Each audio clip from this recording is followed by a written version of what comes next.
Straight from the man cave, Kinnick Under the Kitchen. Authentic, original player artwork available for Hawkeye fans across the country. Now, in addition to the classic sign prints of Hawkeye greats like Chuck Long, Torrey Taylor, and Cooper DeJean, more authentic prints are coming, including current Iowa football stars Cade McNamara, Luke Lachey, and Xavier Wampa. There are so many options available. They make great gifts. Plus, your purchase benefits the athletes themselves and your favorite Hawkeye program from the Hawkeye of the Storm. Visit Under the Kitchen on Facebook, visit the stand each year at FryFest, or check out their website, underthekitchen.square.site. Again, that's underthekitchen.square.site. Check out Under the Kitchen today and get your authentic, original Hawkeye print.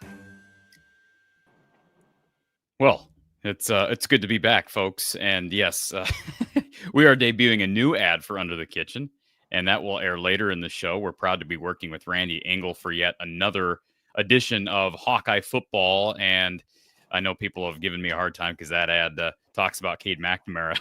People just don't like to hear that name.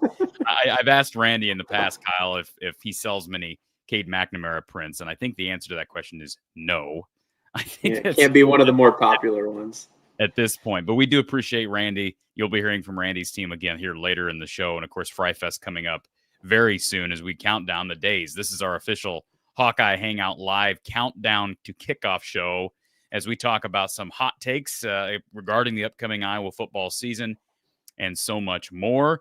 Before we get to all of that, and really Kyle is going to be our good friend Kyle Spence, a guy who's dealing with some physical injury recovery. We'll talk about that in a little bit for people that follow his platform, Kyle Spence Golf, on all the social media platforms, etc.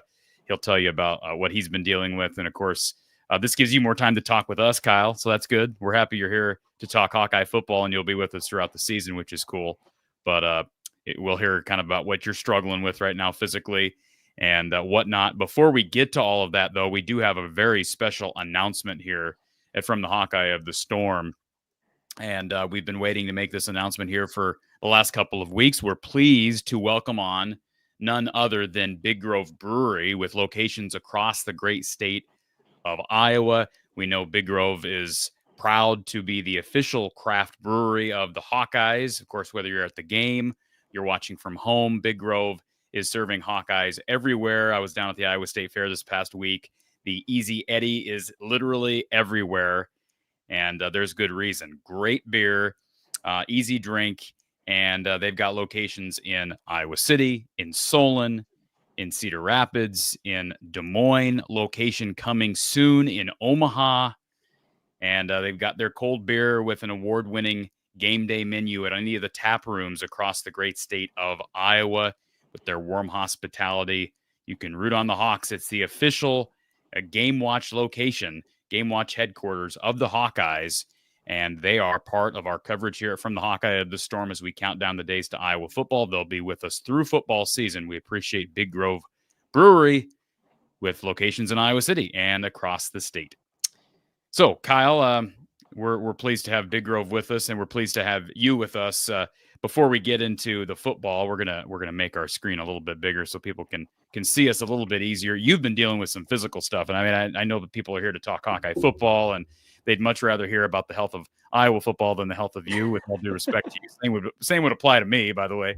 But yes, yeah. I would feel very bad if we didn't address it. You are a guy who has been aspiring to make golf your career, your life choice, basically, as it relates to your secular advances. And you recently dealt with a bit of a setback. Tell our viewers who know you what's going on.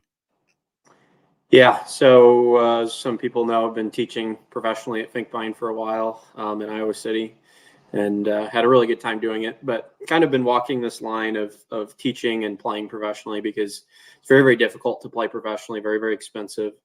So it's a line you have to walk. And so I kind of compete when I can as much as I can. And one of those chances that I got recently was at the Iowa Open, which is a pretty reputable pro event in the state of Iowa.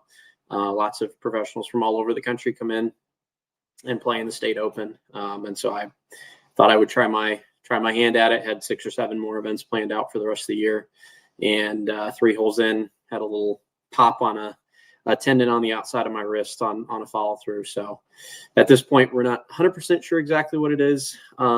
Still waiting kind of in an insurance dispute to get an MRI, but we're pretty certain that it's a TFCC tear on the TFCC tendon on the outside. So for people that didn't know what that tendon is, because I don't know what that tendon is until I had this injury, there's a tendon that connects the two, the lunar bone and the ulna bone in your arm with the cartilage on the inside of your wrist there.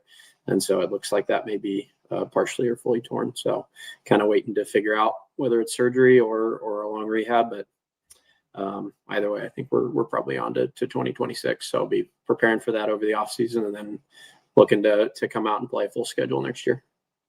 How common is that injury in golf that you are aware of?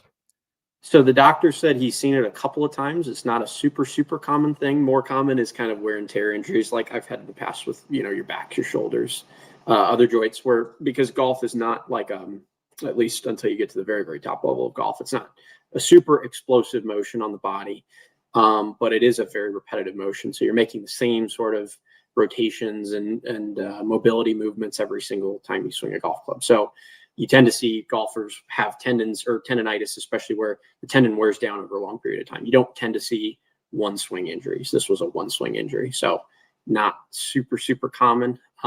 He did say he's seen it a couple of times, although mine was weird because mine happened on a tee shot, which I did not hit any ground. I didn't hit a tree root or anything like that. He's only seen it in people that have caught tree roots or hit shots heavy or been hitting out of fescue. So weird in the circumstance that I did it, but maybe not super uncommon in terms of golf in general. Well, best wishes to your recovery. I know insurance can be a headache to deal with, whether you're talking about it stinks all the way around. I mean, obviously worse when you're talking about your health or the health of someone you love. It stinks in general when you're talking about property damage or whatever. So best wishes on that front first, so that you can get the care that you need. And somebody said, I think it was Don Patterson or maybe it was Lisa Patterson told me the other day. I talked to Lisa, but we were spending some time with Don here after the kids' day open practice, and she said she saw you on a putting green. So she was surprised to have heard that you had already been hurt. So you were still out there putting. No, so at that point I was teaching. One of my kids was preparing to try out for the West High team, and I just kind of saw them come by, so I said hi to them. But I can't do anything. And as much as you guys know, especially if you know anything about me, that putting the golf clubs away for 6 months to me sounds like a prison sentence. But as much as I want to hit chip shots or hit putts one-handed or whatnot, because the problem for me right now is the tendon is not a tendon that you use in everyday life quite a bit. So I can do stuff around the apartment. I can do general motions just fine. But when it comes to turning your wrist downward like this to grip a golf club, I can't do that. So, I might be fine, picking a light object up, but I can't hold a golf club. So the temptation is to putt one-handed, but I've been advised by everybody, do not do that, because you're going to overdevelop one side of your body. And then you're going to come back and you'll have a right side that's very undeveloped and you'll have a left side that's kind of ready to go. It's not something you want to deal with. So at this point, as long as it's not a full tear, it'll be 2-3 months of nothing, followed by probably another month of no golf, but physical development. Because I think at this point, my body's kind of telling me, hey, been through a lot over the last few years with college golf, with professional golf, all that kind of stuff. So you need to take some time and focus on your physical health first. So you need to work out, do lots of mobility, lots of physical therapy, all that kind of stuff before I get back to swinging a club. Well, we wish you the best on the recovery aspect of that, and you'll get there. You'll get there stronger. You'll come back stronger in 2026, as they say. But patience is a virtue when you're dealing with something serious like that. That's a multi-month recovery. So best wishes there. Kyle, it was sort of, we were going to do a show regardless. We were going to do one of these hangouts before game week, and so this is where we're at now. And for people that don't realize, this is not our official preseason show. We'll be coming out with a preseason show with Coach Patterson, as we always do, as we head into game week. And now we're less than 2 weeks away from kickoff, the game against Albany inside Kinnick Stadium. So lots of things to talk about. But you've been kind of pining for this one for a while, Kyle, because you had the idea of doing a hot takes type of show which I think maybe has been something we've missed in past seasons, because people always have hot takes. This is the time of year where people have crazy takes. They have reasonable takes that hit later on, and it's cool to reflect on these things. I'm not going to be coming out with a record prediction. That's the one thing I'm going to save for my preseason show here coming up in about a week. But talk a little bit about what you want to do today, Kyle, and just how this works. We've gathered some hot takes on social media, but I know you're welcoming more here in the live chat. Yeah, so I have a couple points that I want to hit on, just maybe things you haven't talked about just yet, things that would be interesting to kind of breach as we get closer and closer to game day. But I do have a list of the hot takes. We sent out some stuff, or Corey sent out some stuff on social media. So have a pretty good variety of stuff that I think we could kind of, some we'll kind of breeze through, some we'll just kind of stop and talk about. If you have any others, though, if you didn't get a chance to comment on the X post or the Instagram post or the Facebook, go follow those, by the way. Make sure that we're locked in heading into the season. If you haven't had a chance to drop yours, drop it in the chat, ideally through a super chat so it stands out to us. Or, if we happen to catch it in the chat, we'll catch it, but, drop those in there. I'm going to get Corey to react to a few things. Cause I think a lot of times too, not that you don't provide your thoughts, Corey, but generally speaking, when you have somebody on the show with you, it's you interviewing them. Right. So, I thought this would be a fun chance for me to sort of ask some questions and let you take the floor on things that maybe you're not prepared for. Things, that's why, real quick, that's why yeah. I really we've done a couple of guest appearances, one on the Washed Up Walk-Ons here in the last week, and then we had another podcast, a Big Ten podcast that had me on for maybe 45 minutes. I actually really enjoyed doing those. And Mark, same thing. So we've been doing Big Ten Live. If you've missed that over on the Voice of College Football main channel, you can check that out as well. But yeah, you're right. I do about 5% me getting asked questions and then 95% asking other people questions, which is the way I like. I do look forward to these rare occasions where I can, not that I don't give my opinions. Yes, I'm not shy about giving my opinions, but so that's what this is all about, folks. And I want to make sure everybody's clear. This is not about me. It's still about you. So, folks, you can call in. You can ask questions in the live chat. You can ask questions by StreamYard. The link is in the description. I'll also throw it up in the live chat. You can call our phone line. It's open for the first time this season, 515-635-1601, 515-635-1601. And then later on in the show, we're also going to be doing some reflections. So some hot takes on the future in 2025, but we're also going to be doing some reflecting on some of our best memories, not just of games, but individual plays. That's one topic that Mark and I didn't get to last week on the Iowa or the Big Ten show. And I think we're probably going to be discussing that tomorrow afternoon on our Big Ten Live show. But Kyle and I are going to be sharing some of our big play memories of Hawkeye football. And then tomorrow on our Big Ten Live show with Mark Rogers, we'll be talking about some of the big plays in recent Big Ten history. So that's sort of the format here over the next couple of days. I'm looking forward to it. So before we get things started with Kyle, who will lead us off on this whole topic, the theme of our show, we want to take our first call of the night. Thank you for calling from the Hawkeye of the Storm. Who's on the line? Hey, it's Kyle Thompson. Hey, Kyle. How you doing, buddy? Good. How are you guys doing? We're doing good. Good to be back. Good. Yeah, getting closer to football. Getting closer to football. You got it. What are we? Let's see. Do you countdown? Is it 12 days, Kyle? Yeah, 12 days away. Yeah. It's exciting. I just feel like this season we're due for a big win, either against Penn State or Oregon. You guys believe that? Okay, so there's so Mr. Kyle Thompson, not Kyle Spence. Kyle Thompson is giving us his hot take. He says we're due for a win against either Oregon or Penn State. And I would say that's a hot take. I saw today was a Josh Pate. If people follow Josh Pate, I don't listen to his podcast, just not anything against Josh Pate. I just don't have time to listen to other podcasts. But I saw on social media that he posted his playoff pool. And for anybody that didn't see that, maybe I can share my screen here a little bit later in the show and discuss it. But what I thought was interesting is he had, everybody talks about how Iowa's playing 3 teams from the playoff from last year. Iowa is, if Josh Pate's field holds, Iowa's playing, well, let me count it up here. 3 teams on the schedule this year he's got in his eventual playoff, but they're not the same three that were in there last year. The oddball is not Indiana, but Nebraska. Josh Pate has Nebraska in his college football playoff bracket, which was surprising to me. But going back to your comment, Kyle Thompson, yeah, I don't know, man. I go back and forth because Iowa has struggled, and I don't have the data in front of me, but Iowa has struggled so mightily against the best teams in the conference here over the last 5 to 10 years. And yet when I was growing up, I was so used to Iowa knocking off Penn State on the big stage. At least they competed really well with Ohio State. We haven't even seen them compete well with the Ohio States of the world. I'm not going to mix Indiana in that same boat because I don't think they're the Indiana of last year. I think they fall that's a game I think Iowa has to win. Like, we're talking about an Iowa team that might be a late flyer into the playoff. I think Indiana's a game you cannot afford to lose. That game's early. You've got to win that one. You've got to win there's some must wins on the schedule. I think Indiana at home is.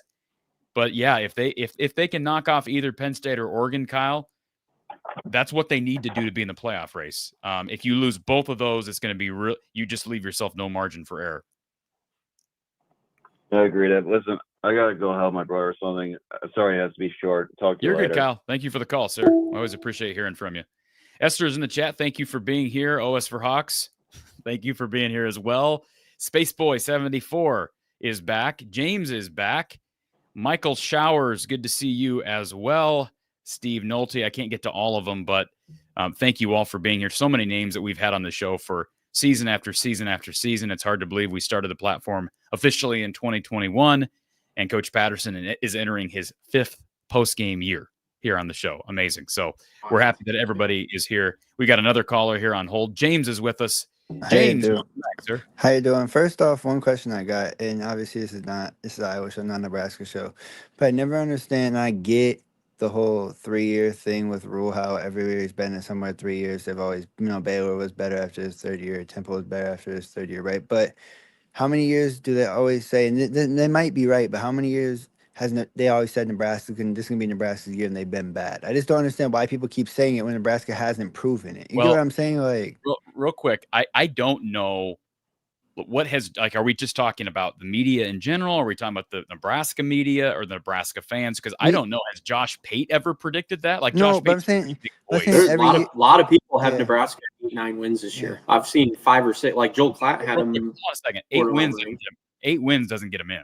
I'm saying it doesn't. It doesn't. But 8 wins is a significant step forward from where they've been, right? Step forward, but it's not part That's of the more my point, is like they haven't proven anything. People have them taking steps forward every year. And I get at some point you need to take a step forward, but also if you have them proving it every year and you're wrong every year, you think at some point somebody would stop saying, hey, you know what I mean? Like, you can ask the NFL analysts that keep putting the Cowboys in the Super Bowl about that.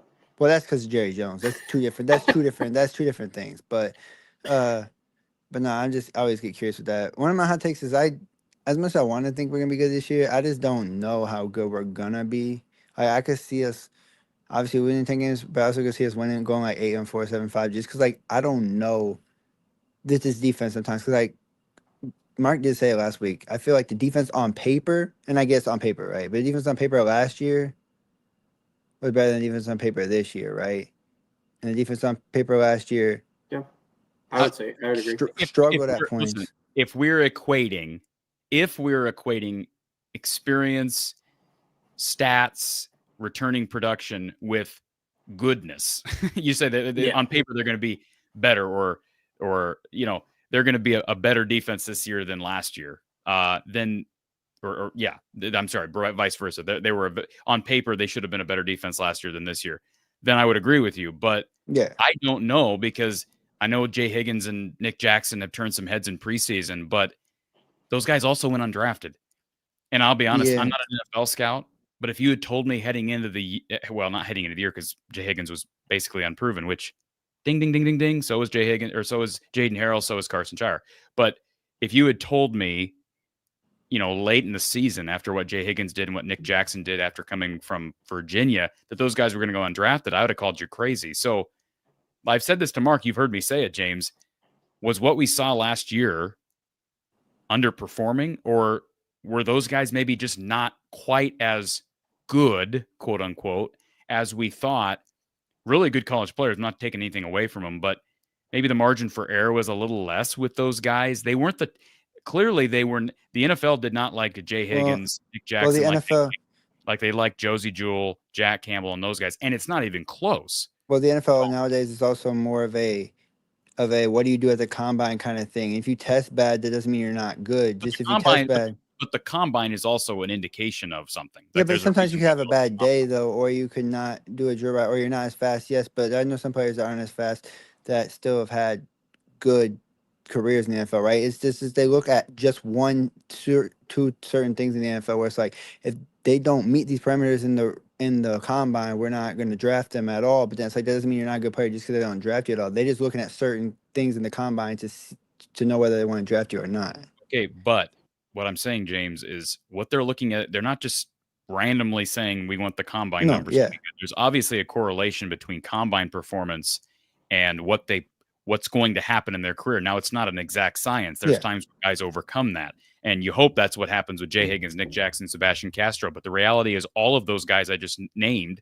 that were working as quote unquote linebackers, or in Castro's case, a linebacker DB Safety, hybrid, right? Cash. Those guys did not test out very well. And so they went undrafted. And I'm not saying they weren't going to be good NFL players, but I'm just saying at this point, I'm not ready to say they underperformed, because I just think the NFL should give us some level of indication, maybe even their combine scores directly. You can say their combine scores, maybe give us some level of indication that those guys maybe just weren't as great of athletes as Jack Campbell, even Josie. I never thought Josie Jewell was some phenomenal. No, I didn't think Josie was that good of an athlete either. I think he was taken what, fourth round of the NFL draft, I believe. Yeah. So what's the difference? I mean, was Jay Higgins that bad at the combine? Was he that much worse than like Josie Jewell? I don't know what Josie Jewell's combine numbers were. Well, I don't know how much it matters. I don't know how much it matters, like your testing compared to other people. Like I'm saying, like I don't know when Josie tested if all the linebackers were he was closer to all the linebackers that were testing that year, if that makes sense, right? Compared to what Jay was this year. I don't know that case either, right? I'm just saying, I don't know. Maybe if like Jay was way off compared to people this year at linebacker, and when Josie went off, his numbers were kind of comparable more to other people. So like, okay, we can draft him in the fourth round. If that makes sense. I don't know if that's the case, but. Yeah, I don't know. We'll see. I'm hesitant to say. I think the defensive line I think they're going to be better. I think they weren't good at corner last year anyways. Yeah. And so like, okay, I made this comment to Mark Rogers the other day. Like, okay, you lose Jamari Harris. He was steady Eddie at corner, good corner. Wasn't the top end value of a Cooper DeJean, Riley Moss. Steady, good corner. Also, by the way, went undrafted, right? So take that for what you will. Iowa's had plenty of corners drafted. But steady Eddie, you lose him, and everybody has doubts about TJ Hall and Deshaun Lee. But those guys with an offseason and another camp in spring, plus a Jalen Watson who's a year older, plus they bring in some talent there at a freshman class, and we know Phil Parker's not afraid to play freshmen. They're true freshman years. Iowa's had years where they went through several. My point is, like, is the loss of Jamari Harris, does that outweigh the benefits of all those guys either coming in, growing, maturing, etc.? I don't know. Like, I think that you could argue they may be better at corner. Now, I'm looking at it glass half full in this statement, but I think they'll be better in defensive line. I think they're going to be better at safety. Quinn Schulte was good, but he doesn't hold. I think with Xavier Wampa, everything I've heard from Xavier Wampa during fall camp is the position change has really done him well. And all indications are that Cohen and Tringer is going to be one of the best players in the field this year for Iowa. So I'm projecting the D-line and safety being better. So that's half the units right there. And if those units are better, then they must be significantly worse, be projected to be significantly worse at linebacker and corner. And I just don't know that's the case. Yeah, I don't know. I mean, it's just like I said, we don't really know. Obviously, like you've looked at what the people did last year compared to this year. Obviously, we're missing. Obviously, you have Aaron Graves, you have X, you have some other names of, like TJ, right? But like you don't know what Jaden Harrell is. You don't know what Carson Shire is, and the fact of playing every down at linebacker, right? And the fact of they play special teams, right? But they don't play every down. You know what I mean? Like they haven't had to be relying on every down. So like you don't know what you're gonna get from them. You don't know what you're gonna get. Obviously, Cone is. I mean, didn't play every down, but he played a lot enough last year for you to know what he's gonna bring you, if that makes sense. But like you just don't know at that. So there's without question, there's question marks, right? Yeah. Not to kind of I mean, 8 of 11 guys, I've talked about that. 8 of 11 of their starters are new starters.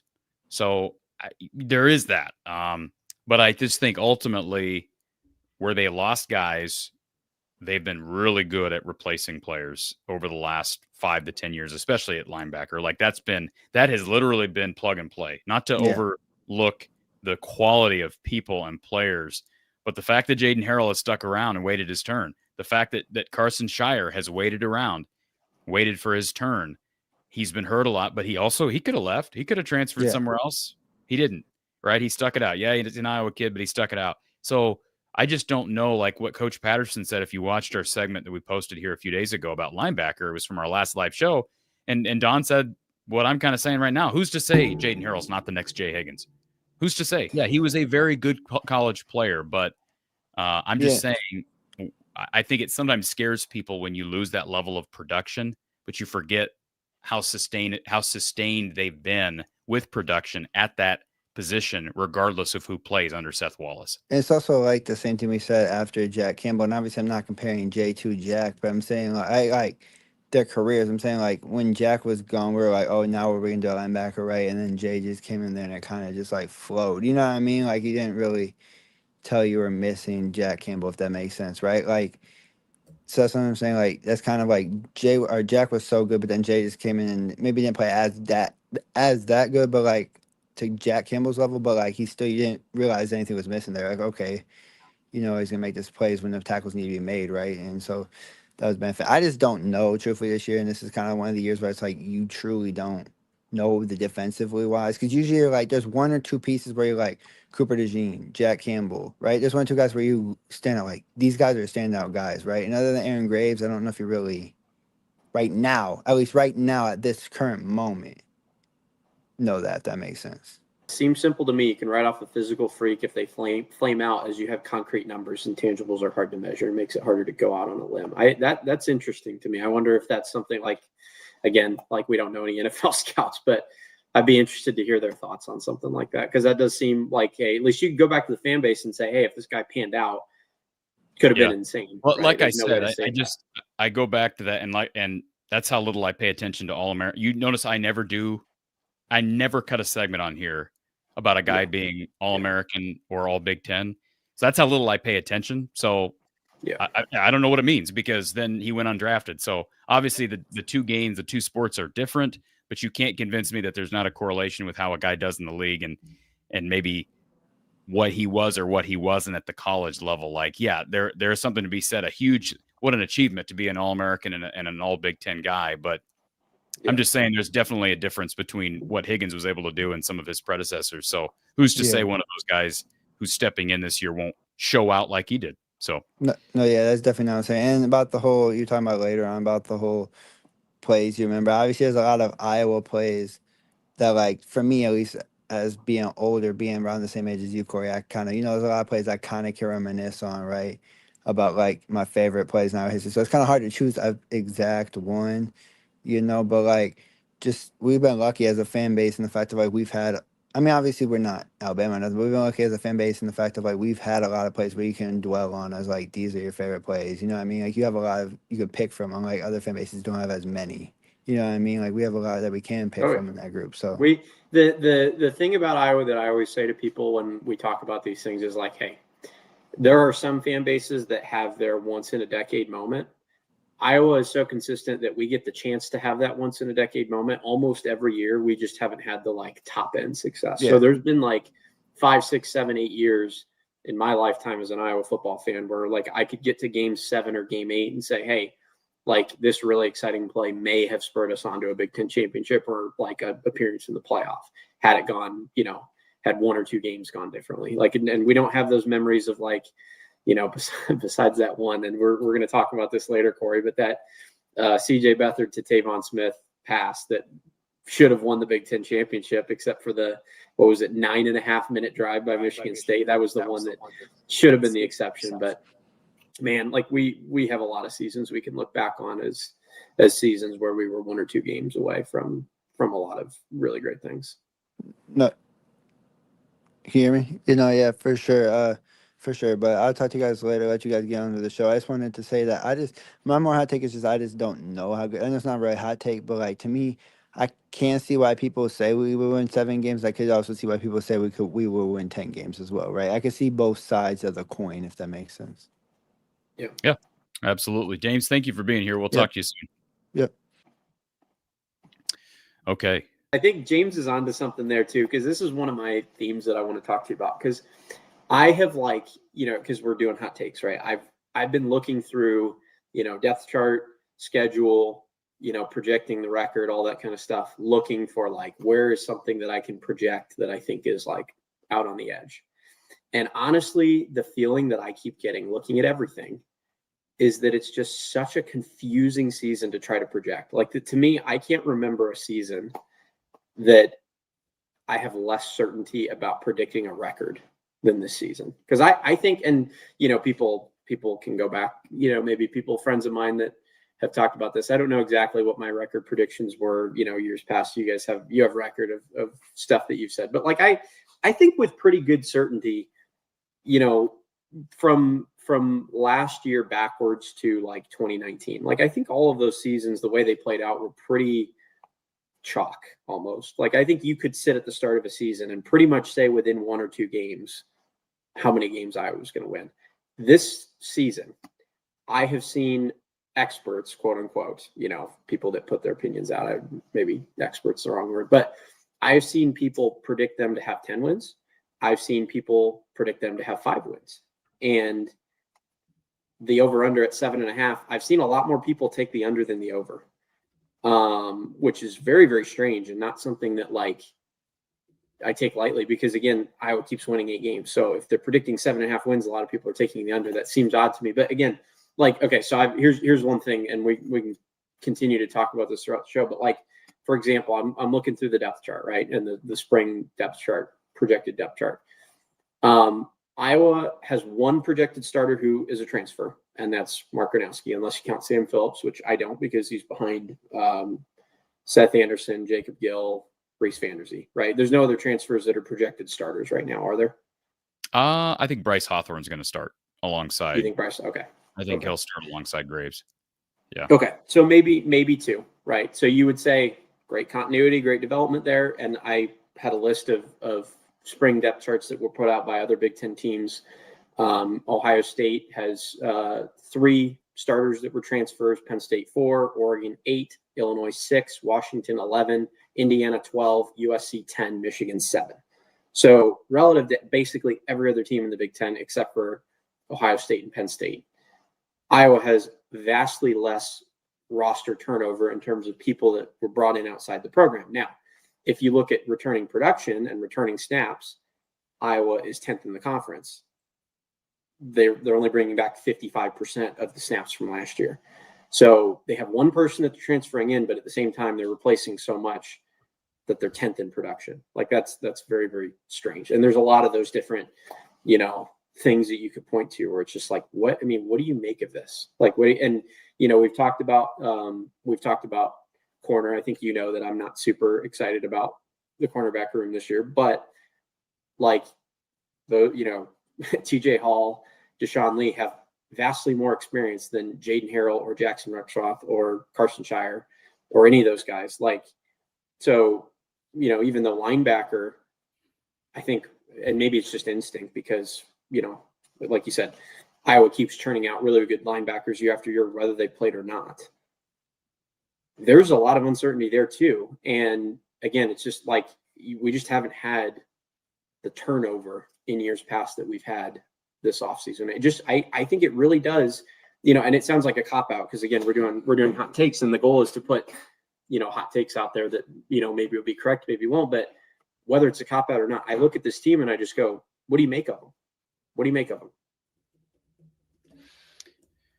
Yeah. I mean, I can see that. I agree with you to a point. I mean, the corner has been, it's sort of like some of the other positions, like maybe offensive line is a good example where, I mean, everybody respects the heck out of Kirk Ferentz and what he brings to the table as far as offensive line, acumen, etc.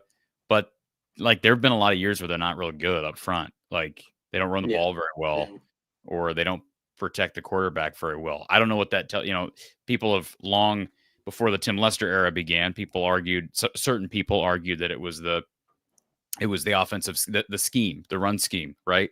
The zone versus gap concepts. And I'm not some X's and O's guys where I'm smart enough to tell you, okay, this is right or this is wrong. Obviously, Kirk Ferentz didn't think it was wrong. But I'd say the same thing at corner. At times, Iowa has had phenomenal talent at corner. Desmond King being an example. Josh Jackson, his 2017 year comes to mind.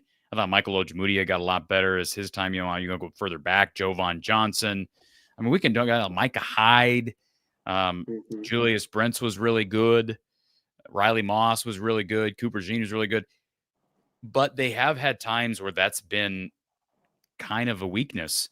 And it's not real common, but it does happen even with the best of best coaches coaching that unit. And I think back to 2018, I believe that was the year that they were running Hankins and Moss. And I believe Moss was a true freshman. Hankins may have been in his second year, something like that. And those guys struggled. It might have been 2017. It was I think back to the Purdue game in Kinnick where Iowa lost. And of course, you had the whole going for two before they needed to, and that ended the game. That was dumb. But then that was also the same game where Purdue had a receiver that they threw go routes to, I think 3 or 4 plays at the same drive, and burned like 2 or 3 different corners because Phil was just like, nope, you're done. Insert next. Nope, you're done. Insert next. So there are times where that unit struggles. So I'm not. Well, I mean, I even had written down in my notes here, like if you just think about obviously every loss is disappointing, right? But if you think about the back-breaking losses of the last 5 years, right? The first 3 that came to mind for me, and maybe you have different ones, but the 3 back-breaking losses of the 2020s for Iowa, for me, are Purdue 2021, where David Bell just runs all over the field on him. And, you left that game, obviously offense struggled, but you left that game feeling like the cornerbacks really let you down. At least I did. Then you've got Nebraska 2022. Cooper DeJean goes down. TJ Hall gets burned a couple of times, and they lose at home. And they went down, they go down 24 or 21 to nothing or something very early, 21-7 maybe. And then Iowa State last year, Jalen Knoll burns Xavier Wampa. And I know that's not a corner, but, defensive backs are important with Iowa because the whole system is designed to keep everything in front of you. And if you can't do that, the whole system falls apart, right? So, and like you're saying, in 2018 and years where they have not been good at corner, it's like there have been times where they're not great at other positions, but again, I'm no X's and O's guru, but it doesn't seem to kill them the way that corner has killed them. Well, here's what gives me some solace. This is what gives me some reassurance that they're going to be okay at corner. Health pending. That's the key word right there. Yeah. Key phrase, health pending. And the reason is because of that. When's the last time Iowa's been bad at corner when they've been healthy? I don't know that in 2018 they were healthy. I don't know that in 2017 you could say they were totally healthy. That's a position that Iowa has struggled traditionally to stay healthy at. Corner, running back is another one. That one a little bit more obvious. Corners always surprised me. Obviously, those guys are ridiculously good athletes to be able to do what they do. But I think that's probably the biggest thing. I don't think people need to worry too much or as much as they are about TJ Hall, Deshaun Lee. But I think what you got to worry about is if they lose their top 2. Because I'd be surprised. Jalen Watson and then who, right? Yeah, I'd be surprised if they've went from, nobody really after Jamari to now they've got 7 guys they're comfortable with, that didn't happen in the offseason. Yeah. What I think is more reasonable to think and assume, I think it's fair to assume that they probably went from having one guy they were comfortable with, losing him to, hey, Phil Parker has this unit ready to at least put 2 to 3 guys in the field that are ready to play solid winning Big Ten football. But after that, say TJ Hall, his issue lingers. I believe I don't know that it's a hamstring. I know Moulton's was a hamstring. I have to go back and look at my notes of what TJ Hall's was. But say that injury lingers. And then say Deshaun Lee goes down. Okay, now we're riding on a guy in Jalen Watson who really hadn't played much. And then who after that? That's what will worry me because that has been a position where they've struggled to stay healthy. And so Yeah, I'm And concerned it about can, that. But I think the defensive line. One more thing, real quick, Kyle. I think the defensive line will help that unit a lot because I have some level of faith that line will get home more this year, create more obvious passing situations, make it hard on opposing quarterbacks to have time to pick apart the back end of that defense. And it's been a while since Iowa had a dominant D line, and I think they're going to have close to that this year. It's hard to project dominance, especially with a group. I think they're a top 3 defensive line in the Big Ten. I'm really, really bullish on defensive line. I think they're going to be really, really good. That unit's going to help corner.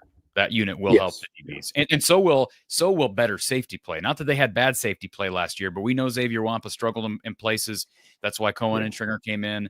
Now, if they have 2 guys back there that are solid and above average athletes, with all due respect to Quinn Schulte, I think it's fair to say both Xavier and Cohen are better athletes than Quinn Schulte. Athletes, that's definitely. With all due respect to his level of play, Quinn Schulte's also not a guy who heard his name called last April, and it is what it is. Solid guy, but if those guys play to their ability, those guys will help the corners. So that's why I'm a little bit like going all the way back to the original topic that got brought up by James about the defense taking a step back. I'm just like, maybe not, man.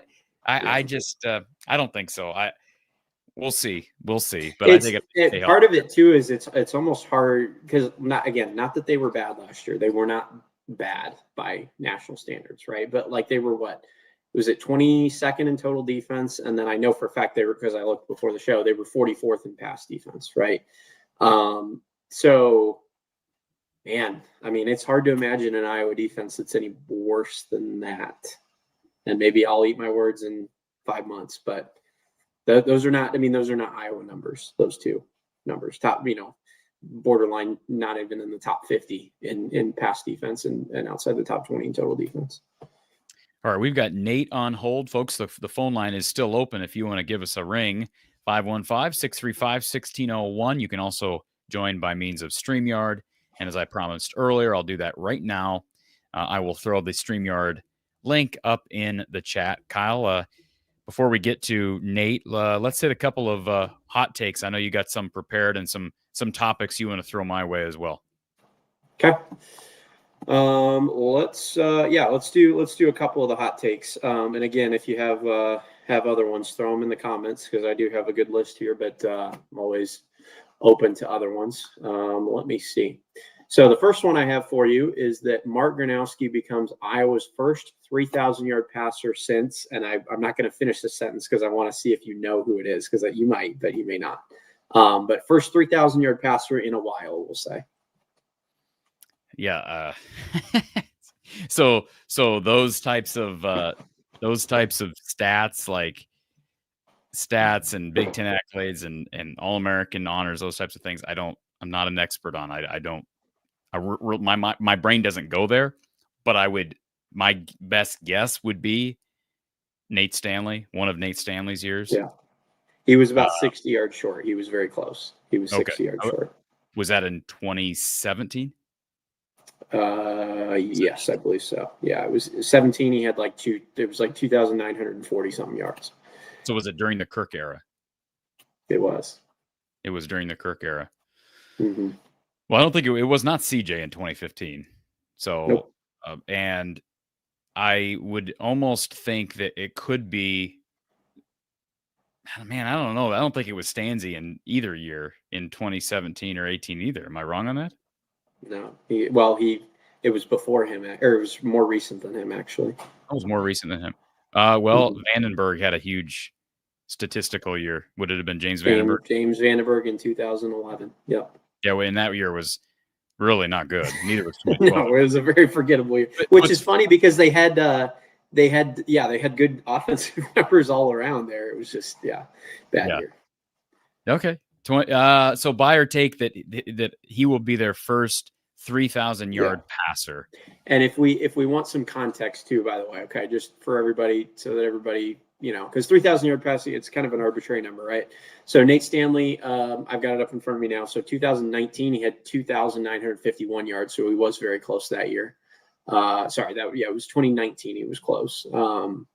2018, he had 2,852 yards, so close again. And then I know these are not good, but as a team last year, they had 1,700 total passing yards. Maybe, if we go to 2009, that's another year. As a team, they had 2,900 passing yards. So, and those were, the 2009 passing offense was not bad by Iowa standards. It wasn't. So 1,700 passing yards last year, and you're wanting me to buy 3,000. 3,000. Yeah. So that was how many would that be? My quick math isn't good. 3,000 divided by say they play 13 games. That'd be 231 yards a game. Well, they did. So I'm just looking up the numbers. They did pass for 2,500 in 2021, and that offense was atrocious. Yeah. Now they got an extra game in there because they played the Big Ten championship game. Yeah. But that doesn't make that big of a difference.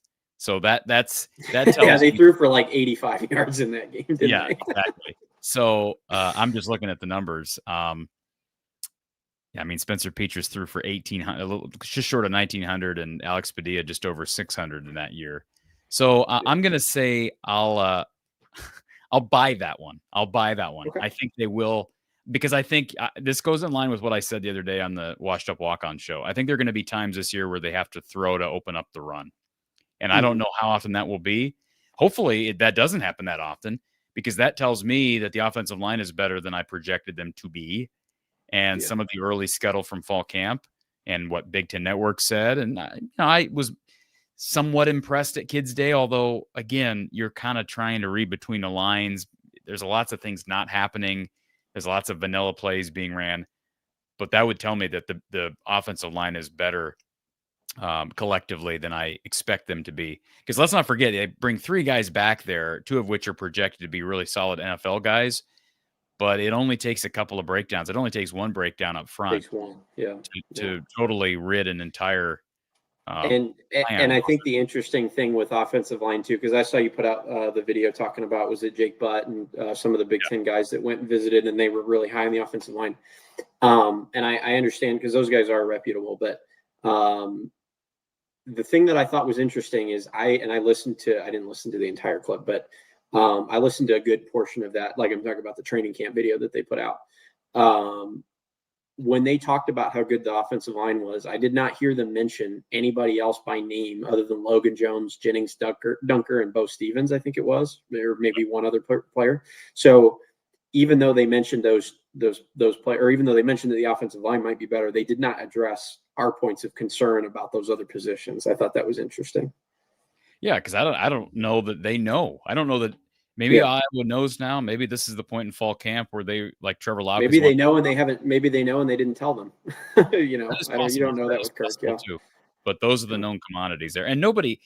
Very rarely are going to get a team with 5 returning starters on the offensive line. But it seemed like they saw 2 is what they thought, maybe 3. And they have 3 guys returning who are starters, and then guys that didn't play at all. Besides, Pieper played some, right? Pieper did play some, but like they lost Tyler Ellsbury, they lost Connor Colby, they lost Mason Richmond, they lost Nick DeYoung. Say what you want about Nick DeYoung, he was a guy who played a lot of football, so there's a lot of experience. They don't have the depth there, so we don't know about this number 4 and number 5 up front, and we don't know. I mean, we may know who 6 and 7 are just by default, but we don't really know how solid anything after the top 3 is. Yeah. No, it's going to be interesting. And again, it's not one of those things that like is going to be on highlight reels or is going to be extensively covered. Although I think outlets do give it more credence with Iowa because it is so important. But it is in a lot of ways it is a wait and see game. So I am going to buy the 3,000 just because. Again, I think they're going to have to be more pass heavy. It's not even about Mark Gronowski exclusively. A lot of that comes down to scheme, right? So, like, I don't buy too far. I don't go too far into, how many yards did Iowa have last year through the year in total? 1,700. Yeah, I mean, I don't really buy into that. That doesn't really matter to me because how many yards did Caleb Johnson have? Yeah, a million. I mean, Caleb had 1,500 yards running. Yeah, so he almost combined for more yards than all of the quarterback room. right. So that's interesting. I am also going to buy that that hot take, and the reason I'm going to buy it is Gronowski, obviously. The other two reasons are, I think there are games on the schedule where I think they could be trailing, a lot. I think with Oregon, with Penn State, possibly that trip to USC could turn into a passing or more of a pass-friendly game, and some of those other games. So that's one point. And then the other thing that I'll say is I believe in this wide receiver room a lot more than I have in the last 5, 6, 7 years. Like Seth Anderson, Jacob Gill, Reese Vanderzee, Sam Phillips, and then chance for Dayton Howard, Caden Weegan to get in there. I think that room is better than it has been. Did you not say KJ Parker? KJ Parker, sure, redshirt freshman. I know, but he's the trendy name. He's a trendy name, but we'll stick with the proven commodities. I like what they have there, and if he gets in, fine. But I do. I mean, I think that room's better than it's been in a while. Yeah. Okay. So I'll buy that as well. All right. Let's go to our second one. So let's see. What one do I want to go with? We'll go in the same vein, actually. I'll go Iowa has its first 1,000-yard receiver in blank number of years. And who was it? You'll probably know this one. I'm not. I know you don't know these stats, but you'll not know a seasoned stats guy. You'll get this. Yeah, I think. Well, last year I know Jacob Gill was he like 500 last year, somewhere in that range? 411 yards last year for Jacob Gill. He was their top receiver last year, right? In total, he was. Yeah. So and by the way, before we go too deep into this, while I was watching this, going back to 2023. Eric All was their number one receiver, who was a tight end that played half the season, and he had 299 yards receiving, and he was by far their number one receiver. That's nuts. That is wild. Like 10 yards a game was the best, 30 yards a game. Under 30 yards a game was your top receiver. Yeah, just crazy. So I will say the last guy who did that, who had 1,000 yards receiving. Do we have to go all the way back to McNutt? I was going to say, do you know who my favorite player of all time is? That's him. Yeah, okay. It was him in 2011. Yeah, so that was obviously, and context on that as well for people that are viewing. Okay, Amir Smith-Marset had 722 yards. He was, not close, but he was, up there in 2019. TJ Hawkinson had 760 yards receiving. In 2018, 2017, Nick Easley had 530 yards. So really have not sniffed the 1,000-yard mark since McNutt in 2011. Isn't that amazing that Nick Easley, who's a guy who I don't know that he ever caught a ball over the top, which fine. No. I mean, that's, but he was their leading receiver at 500 yards. And Nico Ragaini was the same way. He was maybe second or third in receiving, and it was all on, underthrows basically. But yeah, so, and McNutt, for the record, by the way, McNutt had 1,315 yards receiving. So he had a really, really good year. And that was obviously coinciding with Vandenberg's year. But do you see anybody, and if you want to name somebody, you can name somebody, but obviously the candidates that are likely are Anderson, Gills, Vanderzee, or Phillips probably would be the top 4 candidates, right? Yeah, I'm going to sell that hard because I don't know who the top guy. I think Jacob Gill is the top guy, but is he the top guy to the point where I'm like, he's that much better than all these other guys, so he's just going to get volume. I think it's more likely a better hot take would be like, hey, they have 3 over 500 or something. Yeah, exactly. That's one I would buy. Yeah. So I will sell that take with a vengeance, just because I don't really know. I think they're almost too deep in a sense to have a 1,000-yard receiver. Yeah. Like, how many yards did Marvin McNutt total in 11? 1,315. So he passed it with flying colors to some extent, but think about that. I mean, he was the guy. I'm trying to think of who else was on that roster. Was Keegan? I know you're not into the Big Ten awards, but he was an All Big Ten player, wasn't he?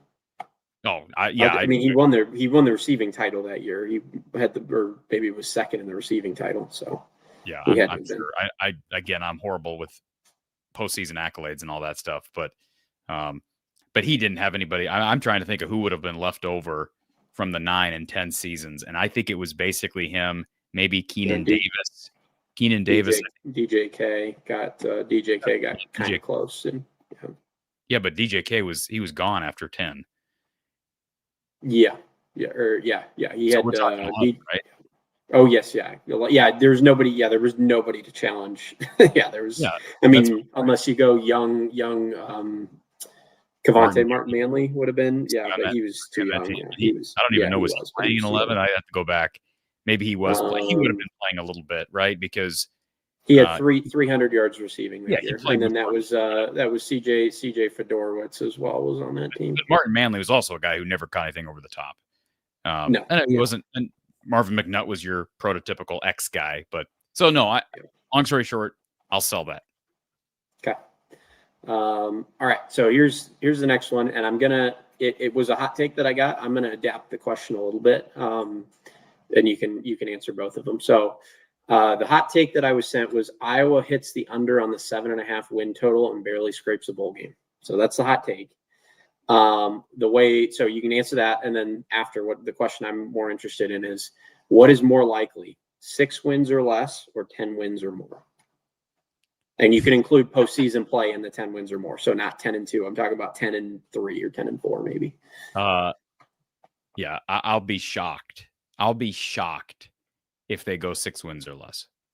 And I mean that seriously. This isn't just me being a homer, right? I hope people know that. I'll be shocked if they go 6 wins or less. So I'm going to sell that hard as well. Well, so the one you're selling is under, so you don't think 6 or 7 wins. Okay. So because 7.5 is the total. Yeah. So taking the under. But that's not really a hot. First of all, not all these are going to be, if they're submitted by fans. Like, I see some of the hot takes in the comments, and that's fine, but they're not. People don't really know what the definition of a hot take is. Like, to say they're going to hit the under, that's not a hot take. A hot take is 50-50 opposition. Yeah, exactly. But I'll still answer it because it's a hot take that we have. I'll say sell because I think they're going to hit the over. I've already said that, so I'm going to sell that. That was an easy one to answer. And it's more likely they win 10 games than 6 games or less. I have a hard time imagining them getting to only 6 wins, but I can see them getting to 10. So that's just the, especially if we're including postseason, like 9-3. Yeah. I think 9-3 is a very reasonable guess. I think 8-4 is reasonable. 7-5, which would be under the 7.5, of course, in my opinion, without questions, a disappointment. Some may not agree with that. But I think with Brunowski coming in with his accolades, second year in this offense for Tim Lester, and again, I just have a lot of faith in that defensive line and what Phil Parker does every single year. I think they're going to hit the over. Okay. I mean, it'll be interesting to see. I think looking at the schedule, and we can kind of go through this as well too. Like, I do think 8-4 is probably the most likely outcome. And I would honestly, I mean, looking at it, I think 7-5 may even be more likely than 9-3. Maybe that is my hot take, but no, that's not a hot take. It's just an opinion. I don't think it's wrong. I don't think it's wrong, and people can accuse me of drinking the Kool-Aid, but I just think the schedule. I think the schedule is workable. That's what I'll say. I think the schedule's difficult, because what I would say about the schedule is it is one of those schedules that is very, very boom or bust. Okay.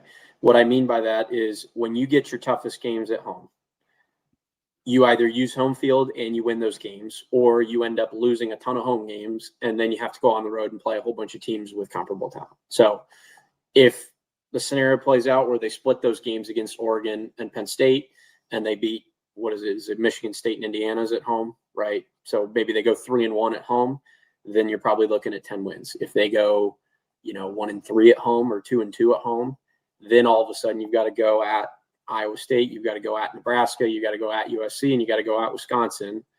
And, you go 2-2 at home, you go 2-2 at the road or on the road. In those games, you're 8-4 or worse. So it's always tough. Like, and again, another element of very, very difficult to project, but like, when you get all these really difficult home games, it's like, yes, it's an opportunity, great. And, the track record would say Iowa probably doesn't have much of a chance going on the road and beating those teams, like Iowa going to Autzen or going to Beaver Stadium, right? We're not, based on the last 5 years, we're not super optimistic about those games. I think as fans, we have hope for those games because they are at Kinnick. But you go for 2 in those big games, and then you're left with, okay, Indiana's a tough game at home, Michigan State's a tough game at home, or not. Maybe not a great team, but a team that's given Iowa trouble. And then you look at the list of those road games, and you're like, okay, are they going to get through that stretch of Iowa State, Nebraska, USC, and Wisconsin all? I agree with our guy. It's unlikely. I agree with Tyler Kluver. He said it a couple times with me, and I agree with him. I think Iowa State's huge. I just think that game is huge. And that USC game too. If they go out west in late October and get blown out like they did, or they can get blown out against UCLA, but it was an embarrassing performance. Like if they go do that, like again, you've got 2 games where, say what percentage would you put on Penn State and Oregon? Those 2 games, individually, what chance individually? I give Iowa a 10% chance against Penn State, and I give them a 20% chance against Oregon. Okay. So what you're saying in saying that is that they have like a 1 in 8 or 1 in 6 chance of winning one of those games. That's what you just said. Right? So because if you do if you get 2 25% games, then that equals a 1 in 4 chance to win one of them, right? Yeah. Well, you're asking me individually. Yeah. I mean, or 50-50. So yeah, what you're saying. Yeah, you're saying is there's like a 25% chance that they win one of those games. Bobby in the chat says he thinks 5 wins is more probable than 10.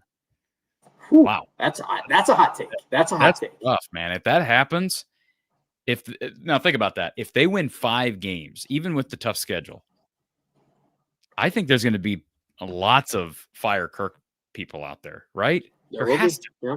Especially after, because I think last year was a disappointment as well too. 8-4 for the schedule that they had. I mean, they had the Ohio State game, but like outside of that, they didn't have a murderer's row of the losses that kicked them out of the season were Iowa State at home, which to this fan base is unacceptable, and then you lost the Michigan State game and the UCLA game. Those were not games that they should have lost, and so to me, last year was already a disappointment. If they have that happen, there'll be a lot of Fire Kirk, and it depends how it happens too. But especially if they're non-competitive in some of those big home games, it's going to be tough. Folks, we are here for another hour as we talk 2025 hot takes regarding the upcoming season. You are welcome to share your hot takes in the live chat. Our show proudly brought to you by Big Grove Brewery and Under the Kitchen, Randy Engel and his great artwork. We will be back in just a minute with more right here from the Hawkeye of the Storm. You're watching Hawkeye Hangout and our hot take edition as we count down the days to Iowa football.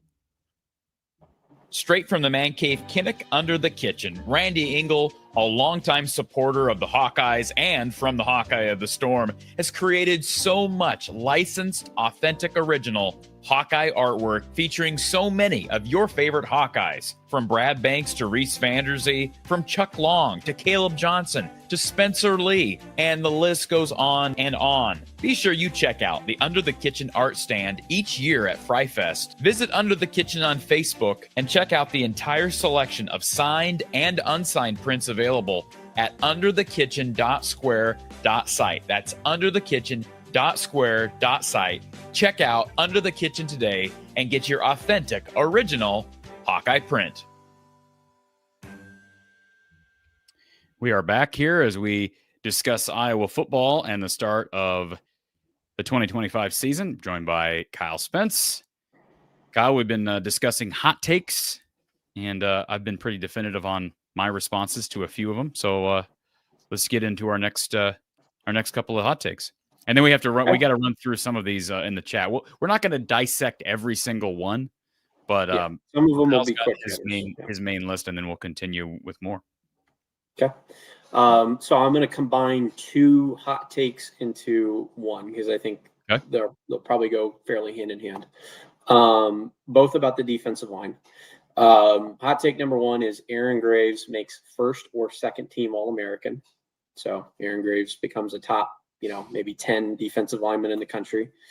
And then the second hot take is Iowa finishes top 3 in the conference in sacks this year. Where'd they finish last year in sacks? They were pretty I low. believe they finished, it was like middle of the pack. It wasn't low, but it was middle of the pack. Yeah, so I'm going to sell the Aaron Graves thing, first or second team All-American. I could see him being an honorable mention All-American.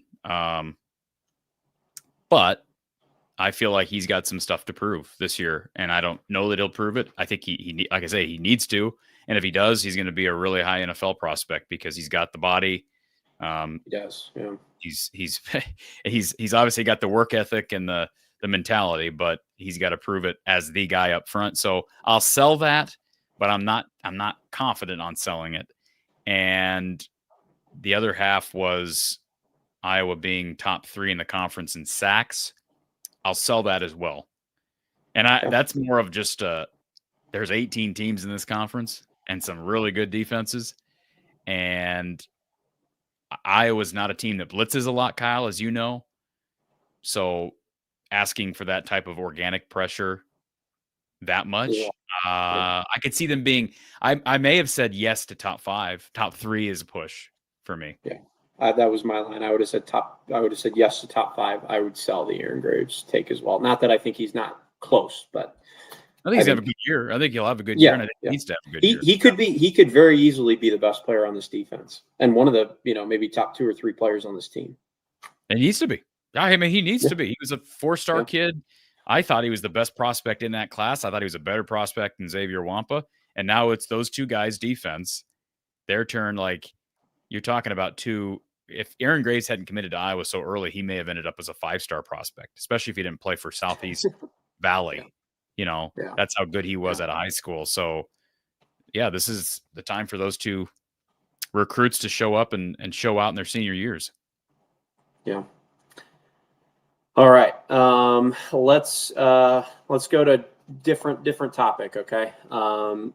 Next hot take is that Jazz Patterson will break out as RB1 over Kamari.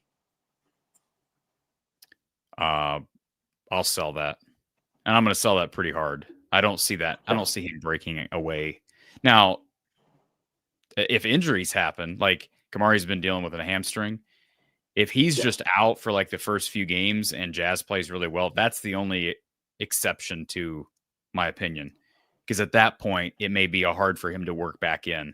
But if those 2 guys, we're just talking 2 guys, projecting those guys as ready to go week 1, I don't see either one separating himself from the other. I think it's going to be, as the Big Ten Network said last week, running back by committee.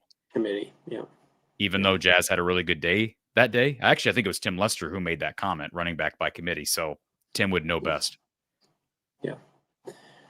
Okay. Yeah, I will also sell that. Real quick, I think Kamari. Would you tend to go Kamari or Jazz? Like if you had to put your chips on one of those guys to break out and be the guy this year, would it be Kamari or would it be Jazz? 100% Kamari. Because I think Kamari has more top level talent than Jazz. That's does. A good hot take, though. That's a very good hot take. Like that's it is. Yes. You know what I'm saying? It's That's not legitimate. Something. We're talking 2 players. I think you're right. I think nature would tell you, or just recent history would tell you that A, if anybody's going to break out, it's going to be Kamari, and B, we don't think those guys are going to break away. I mean, Tim Lester just used that term, running back by committee, last week. That's a good hot take, but I'll sell it. Yeah, I will sell it as well. Okay, so this is this next one's interesting because I have the hot take for you and I have a follow-up question.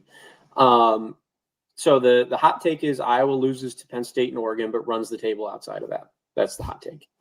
So they lose the 2 big home games and they run the table outside of that. I got to sell that. That's really specific. I got to sell it. Yeah, because that's a lot of very like that. It's a lot of chalk. Yeah, exactly. That's a lot of chalk. So I'm going to sell that. And by the way, for most of these hot takes, if they're hot takes, I'm going to sell most of them. That's just the nature of hot takes, right? So I'll sell it. But that's what they have. If they want to make the playoff, I think they probably are going to need to do that. Now, maybe they can go 9-3 with wins at Iowa State, as long as they don't get punished by, really beat down by, Oregon, Penn State, make those games close, or at least one of those games close. Maybe 9-3, you sneak in, but they're not going to make the Big 12 champ. It's very unlikely they make the Big 12 championship, I think, with just 2 losses. Yeah. I mean, I don't think that'll happen. I'd go back and look to see how many two-loss teams were in the conference last year, Kyle, at this time. Or not this time, but at that time in the season. Yeah, I don't know. Maybe 3 or 2. But so here's the question. Here's the follow-up question. So, because I think, and I love the segment that you did with Mark on this about the preseason polls. Okay, because if you go back and you look at preseason polls from years past, right, they are so influential on what happens later on for no reason at all, right? You look back on teams that are 6-2 or something halfway through the season that started the year unranked versus teams that are 6-2 halfway through the season that started in the top 10. And you see this vast difference in rankings for absolutely no reason. I don't think that I think because they're unranked to begin the season, they're going to have to do more than teams that are positioned inside the top 25 to start the year. So I think, again, 9-3, Iowa goes 9-3. They're not making the college football playoff. We agree there? No, because I don't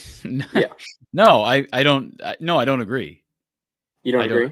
You think a 9-3 Iowa has a shot to make the playoff? What I just said, I got to qualify that a little bit, because I think 9-3, if it's the correct 9-3, like if it's a loss at Iowa State early, Penn State, Oregon are losses, but then they really impress against Indiana. They really impress at USC. They really impress at Nebraska. I think they could sneak in at that point. They just can't get blown out in those 3 losses. So I think most likely 9-3 doesn't get you in, but I don't think it's a given. I think 9-3 is a no, because if you take away those 3 hardest games, Iowa State, I just don't think home wins against Indiana, because I don't think Indiana's a sure thing. I think Indiana could turn out to be a 7-5, 8-4 team. I don't think they're like a shoe-in of the, a 10-win team that they were last year, 10-plus win. They were 11-1. So then you've got wins against USC. Is USC a sure thing? No, I don't think so. Is Wisconsin a sure thing? Definitely not. Yeah, but Nebraska, I'm just saying, if they go beat all those teams on the road, all those teams you just brought up are road games except Indiana. So that's a lot of road battle. Those are a lot of road battles. And I would have to think that the committee, as much as they may look at, they lost at home, they lost at home to these elite programs that are definitely going to be in the playoff, or at least we assume they're going to be right in the mix toward the end of the year. I just think maybe the committee will look at the amount of road wins and say, boy, Iowa went on the West Coast and beat USC. They played an improved Nebraska program in late November and beat them on Black Friday. They won at Iowa State. I think that I keep going back to the Iowa State game. That game is massive on so many levels. It sets the tone for the season ahead. If they win that game, I sort of disagree. I sort of agree. I sort of disagree with what you said earlier about how Iowa's sort of playing behind the 8 ball to start the year because they're not in the preseason polls, which is stupid. Let's just not forget, though, Kyle, the playoff poll is not the AP poll or the coaches polls. And it's not till what is it, week 8 or something that they come out with the first, or 10? That's 10? somewhere in there, right? Yeah. So my point is, there's some time, like the playoff committee shouldn't be influenced by preseason polls whatsoever. And even if there was some level of bias because Iowa wasn't projected to be where Oregon, Penn State, Indiana is preseason, I do think they have a chance to overcome that if they win week 2, because I think that's huge. Yeah. It's is Indiana week 4 or week 5? It's fairly early on, isn't it? I believe Rutgers is week 4 and Indiana's week 5. I believe. Gotcha. So through 5 weeks, they could be potentially 5-0 with 2 ranked wins, potentially. Yeah. Yeah. So, and again, just context is important. So last year, if you look at the bottom of the college football playoff, you had 12-seeded Clemson, which was 10-2 and won the ACC. You have 11-seed SMU, which lost in the ACC championship game, but was 11-1 before that. So they were 11-2 conference championship loser. You had 11-1 Indiana, it was 11-1 Indiana that did not qualify for the Big Ten championship game. So they were just 11-1. They were the 10 seed. and then you had 10-2 Tennessee, who did not qualify for the SEC championship game. So that's what I'm comparing, because it's the only 12-team playoff that we've had. I think at some point there will be a 9-3 team that qualifies. There will I be. think that 9-3 team is an Alabama, an Ohio State, a Georgia, a Texas that plays I don't want to. I almost don't even pay attention when you bring up teams like SMU out of the ACC.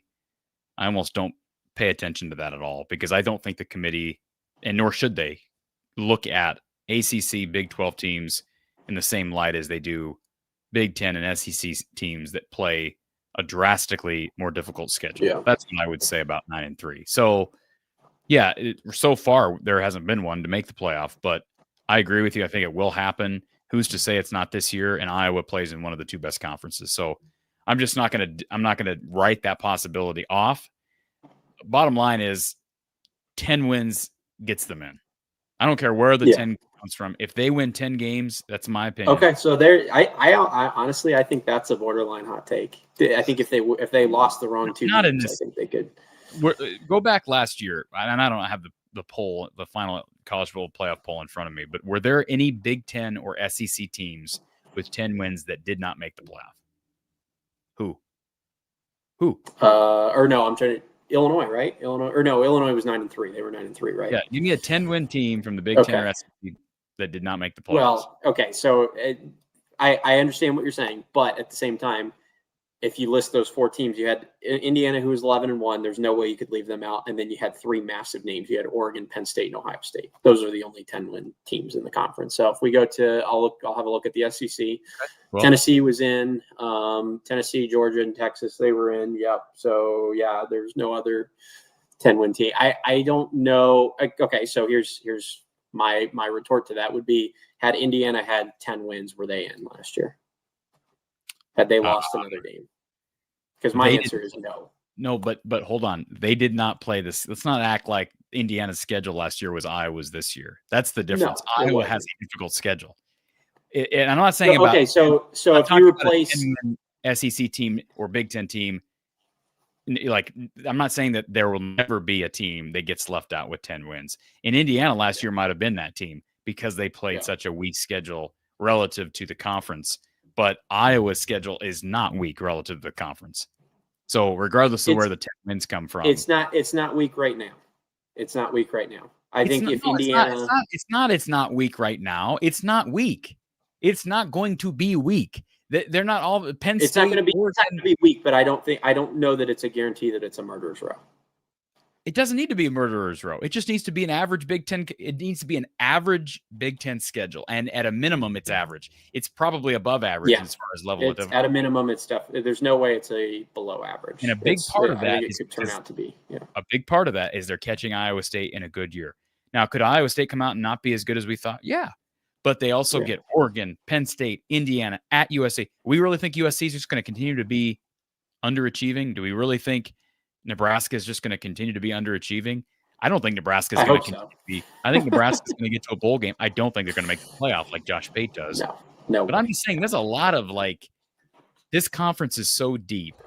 And when you already have at least two powers, that's what Oregon and Penn State are this year. Those are the surest of sure on the schedule without question, right? So when you already have two powers, everything else to me is cake. Yeah. So anyways. Okay.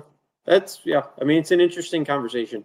So if they have 9 wins, if you could pick pick the 3 losses that you think would be best for them in terms of playoff seeding. Like I just told you what I think. So I think Iowa State, and then the 2 big boys. Potentially. I don't know how the playoff looks at that, because if the committee, my retort, and this is the reason why I think 10-2 is shaky. Okay. My logic in thinking they could miss it at 10-2 is, to me, Iowa State and Indiana may not pan out. Okay. I think there's a chance they don't pan out. I think Nebraska may not pan out, but say 2 of those 3 teams don't pan out. Wisconsin's not that good. USC, I mean, again, now you're asking 4 teams to not pan out. So I guess it's kind of a long shot, but Iowa does start to pick up this reputation as a team that can't contend with the big boys, right? So is a playoff committee going to look at 10-2 Iowa, where maybe Iowa State, Indiana, Nebraska, USC all end as 8-win, 7-win teams? Are they going to look at that and go, I don't think Iowa's beaten everyone they should beat, but they can't beat any team that would be in the playoff. You don't think that matters? I think you're over regarding win totals especially when you're talking about Big Ten teams. If USC and Indiana are 8-win teams, the playoff committee will look very favorably upon those wins because they're out of the conference, on the road, because they're in the Big Ten, and especially that USC game on the road. If they beat Nebraska, Nebraska's a 7-win team. The playoff committee will look very favorably upon that win. I think maybe you're over regarding win totals for delegitimizing an Iowa resume. Now, again, looking at okay, if we go to and again, totally different team. I get totally different team. But if you go back to the 10-win 2023 team, again, I know it's not the same schedule. It's not as difficult of a schedule. But is the eye test going to be something where they look at the team and they go, okay, we don't think this team can beat, if we put them in as the 12 seed or the 10 seed, we don't think this team can beat the 3 seed or the 4 seed or whatever seed that they play. I don't know. I worry about that because I think it is a national perception at this point where Iowa has gone and got their pants pulled down 5 or 6 times in a row against top 5-10 teams. Well, let's be honest. All these lower seeds got their pants pulled down last year in the playoffs. So I think the committee's to a degree. I don't know that they've had it happen as bad as Iowa did necessarily, because Indiana at Notre Dame wasn't a super close game, but it wasn't a 35-7 loss. It was what was it 20? Was it 24-28 to Ohio State, Tennessee? Ohio State, Tennessee. That was a boat race. Yeah.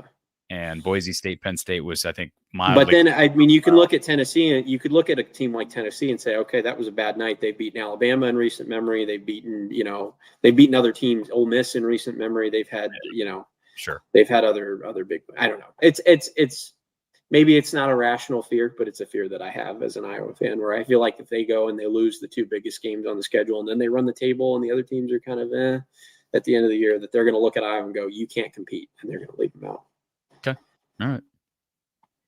Maybe.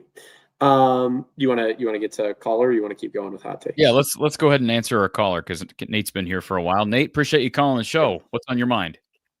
I just want to talk about the schedule. My hot take would be that Iowa through the first 4 games would be 4-0. I think Iowa State is not going to be as good as people think they are because of the wide receiver drop off. They have 2 wide receivers that got drafted, both to the Texans, and they replaced them with 2 receivers that aren't as proven as Jaden Higgins and Jalen Noel. Okay. I haven't looked at Iowa State that much this year, but I just don't think their wide receiver room is as good as it was, and their defense is maybe having more new faces than they have in previous years. Well, I will say this. That's not a bad hot take. I think 4-0 is a hot take because it's not that I think Iowa has a decent shot to get there, but I think most people will favor Iowa State in that game. So I'll consider what you just said to be a hot take. I might agree with that hot take, honestly. I think they will be 4-0. And I think what you just said is a fair analysis for Iowa State. They have been so wide receiver strong. And yeah, I've talked to some people in the Iowa State sphere that are like, yeah, we don't really know exactly. They've got guys that bring in from UCF, a productive guy at the Big 12 level. They bring the kid. I think he's back from the North Dakota kid. Green, I believe is his name. Yeah. He's back, but never really emerged from the hole that was left by Knoll and Higgins last year. So yeah, that's a fair hot take. I still think they're going to be predicated on defense like Iowa, and I got a lot of respect for that coaching staff and how they coach the game. I think it's very similar to Iowa, and I think we can all agree that game's going to be close. It will be a shock if Iowa goes in there and can you imagine if they could go there and just boat race them? Iowa goes in there and I can imagine it. I can imagine it, Corey. I mean, can you imagine what that will be like if they go in there? It's always a close game.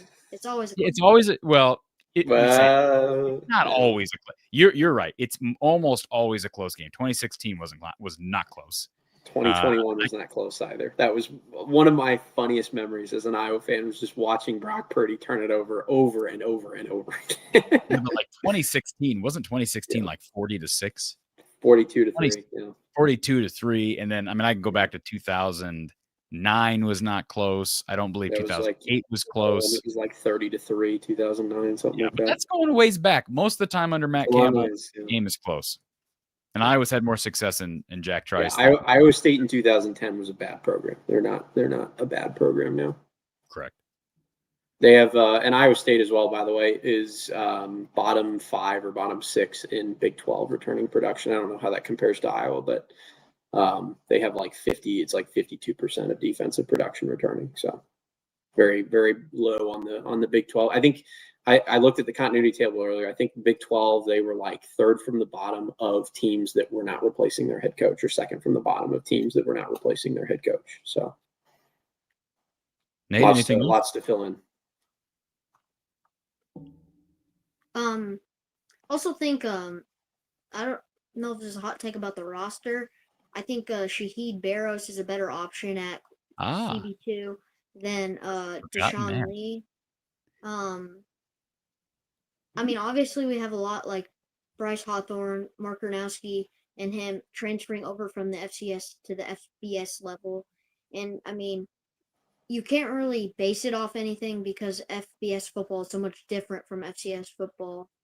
But I would assume that Shaheed emerges as the CB2 just because Deshaun Lee, he's not a very over the top.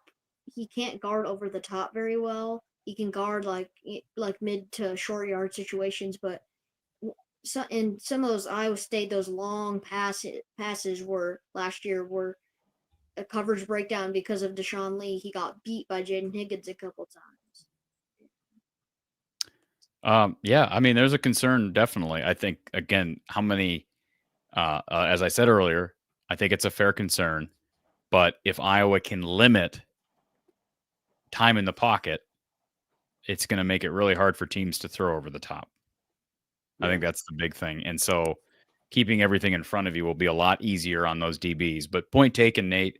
There's concern there. And Shaheed Barrows is like the guy, I don't mean to make him the forgotten man, but Kyle, we were talking about transfers that could start. He's a transfer that could start. I mean, we don't know that Deshaun Lee and TJ Hall are number 1 and number 2. I think I had a conversation with someone, it may have been on the air, about cornerback the other day. And after I got done, I'm like, I went that whole conversation about corner and didn't even mention Shaheed Barrows' name.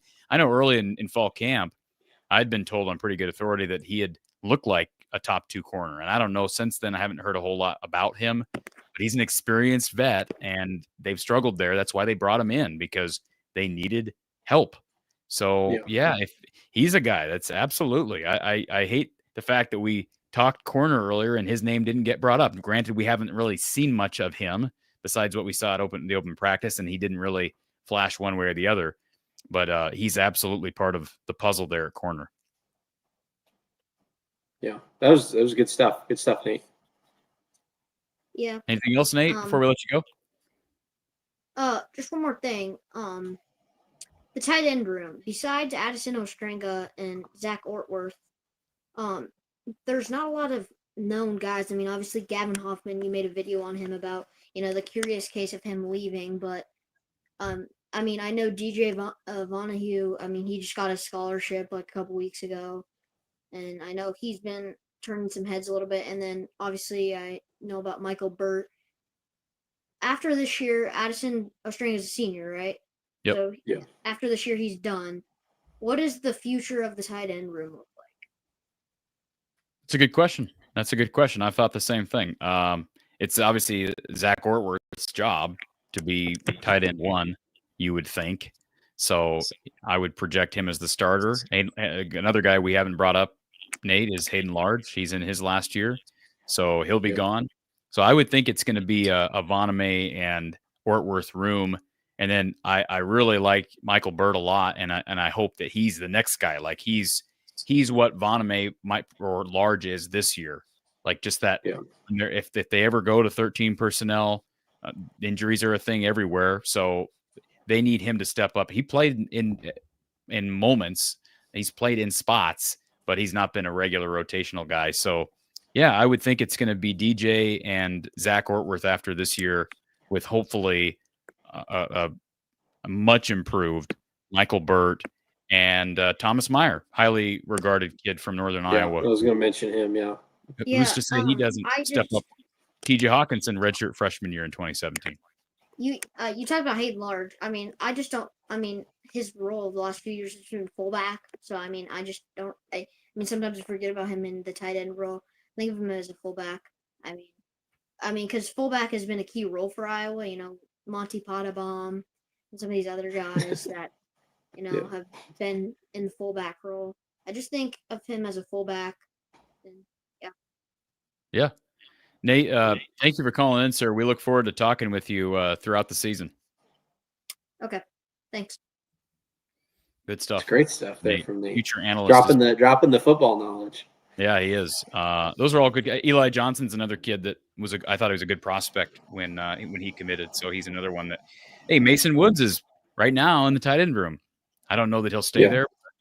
So, anyways, before we go back to your hot takes, we do want to give a big thank you to our sponsor. As I mentioned earlier, Big Grove Brewery is the official watch party headquarters of the Hawkeyes. So they bring you the ultimate game watching experience at any of their taproom locations. They have their Easy Eddie, their Citrus Surfer, their neighborhood beer, and you can cheer on your favorite Hawkeyes watching from your favorite Big Grove locations, especially if you can't make it to Kinnick. What better place to be than the tap room right there in Iowa City or in any of their other convenient locations? Iowa City, Cedar Rapids, Des Moines, Solon, Omaha is opening very soon. They're going to plenty of Hawkeye fans swarming. That will be a fun watch party on Black Friday.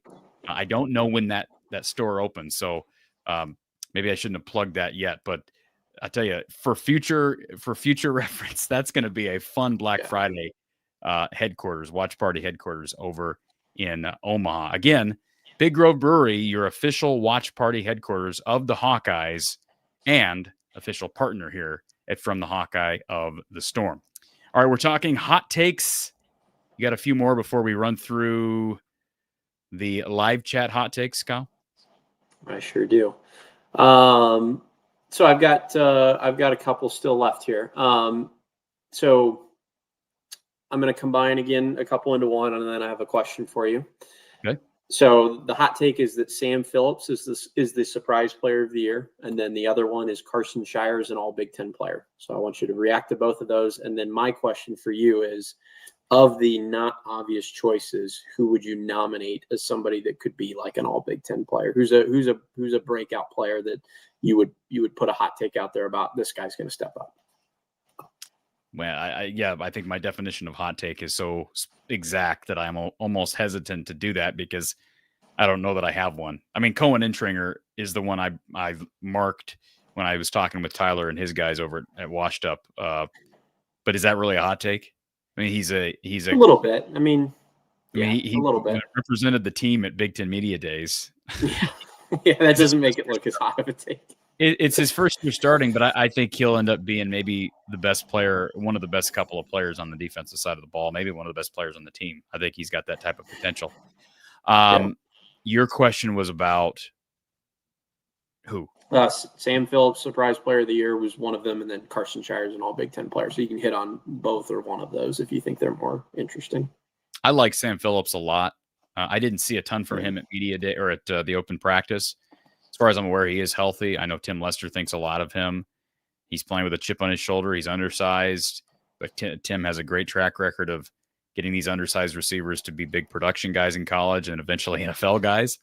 He produced at Chattanooga, not a great FCS program, but still produced. So I will buy that.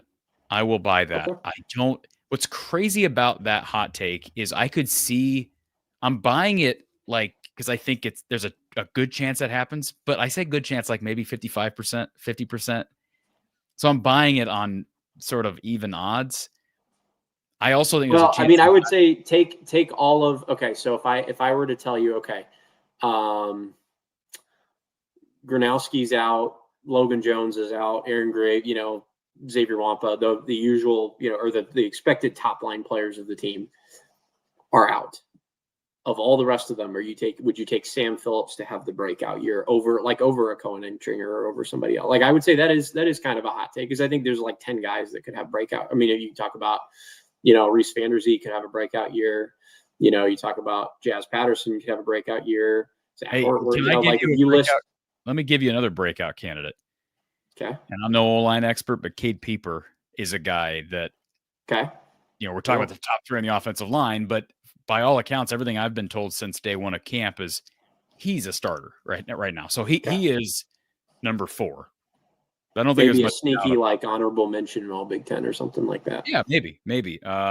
So I'll still buy the Sam Phillips question hot take, because I really like that kid, but I also think there's a chance that he's not even in the top 3, because I think that's how much competition is occurring in that wide receiver room, and I think there's a lot of I think that there's a lot of people feeding, so to speak. Receiver throughout the year, and that's a good mouths to feed there. Yeah. Yep. Yeah. So what about Carson Shire as an all Big Ten player? Man, I'd love that. I'd love that for him. He's like a Michael Myslinski who's dealt with tons of injuries, except Carson is a starter this year. Michael's going to be struggling to find some playing time, and his story is great too. But I'll sell it simply because I have a slightly higher hopes for Jaden Harrell, because I've not heard of any real durability issues with Jaden, whereas it's been an issue of durability with Carson. And if you're going to be an all Big Ten type of player, you're going to have to play all season.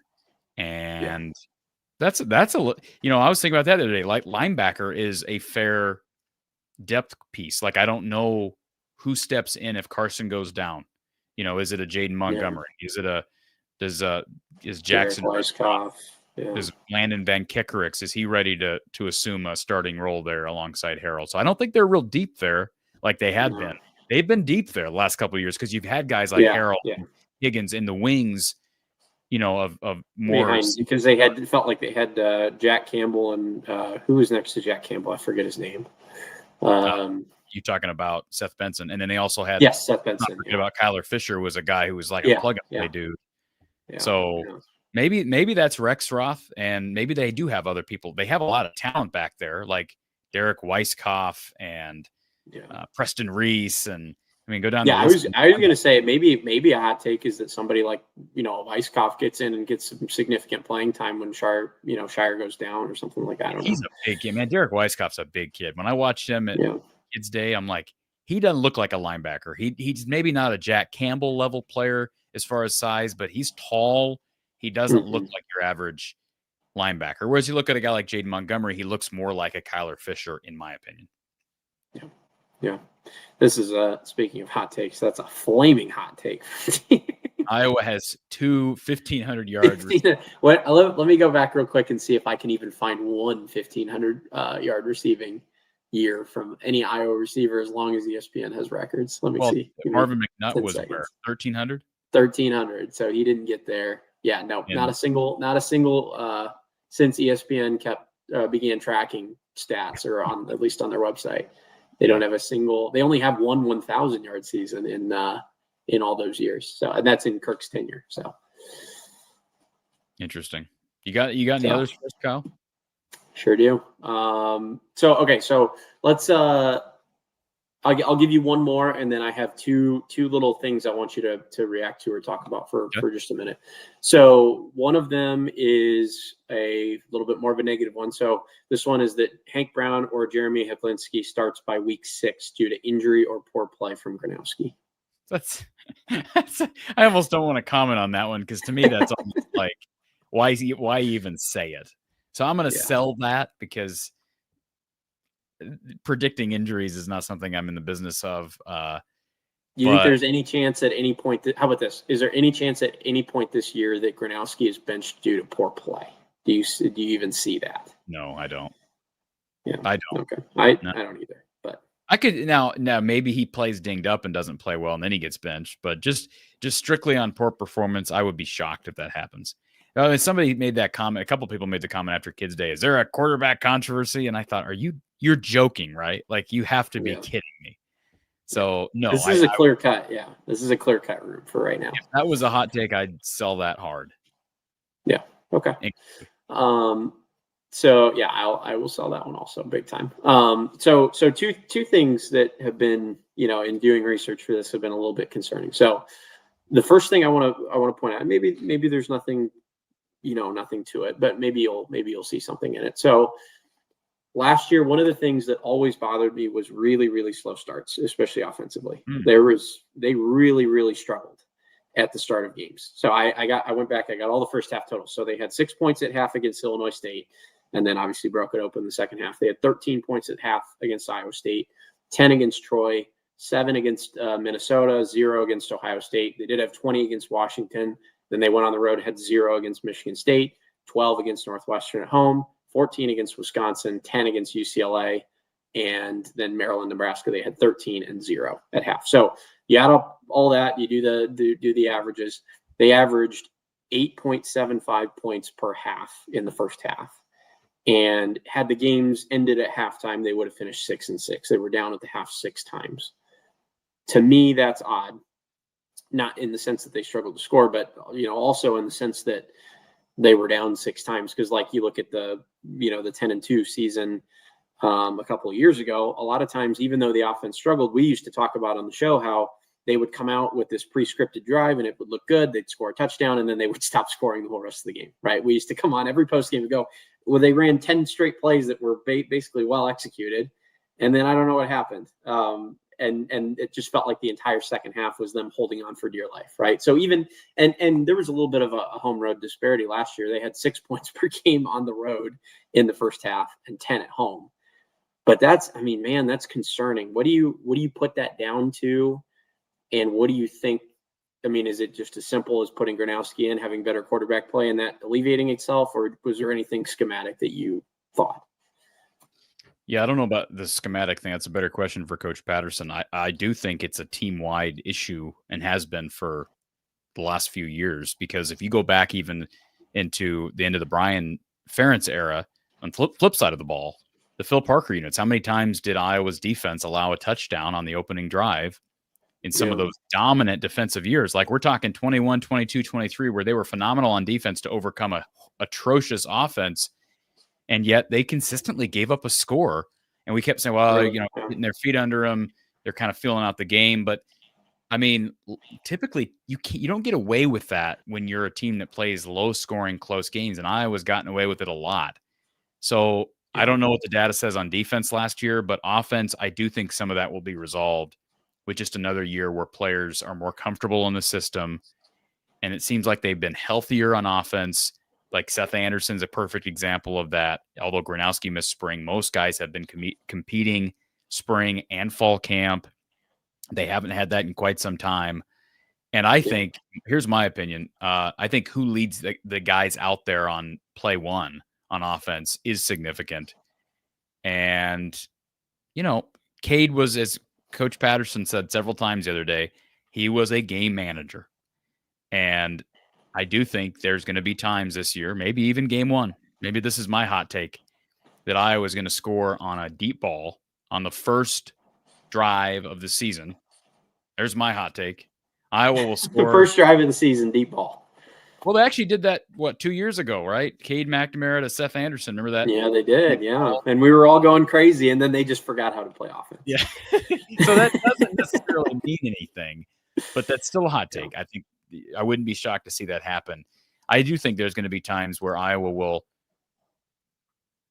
open it up early, and that will help the offense get going early. I think maybe from a mental standpoint more than anything. But I don't have an explanation as to why it took them time to score the football. I will say this.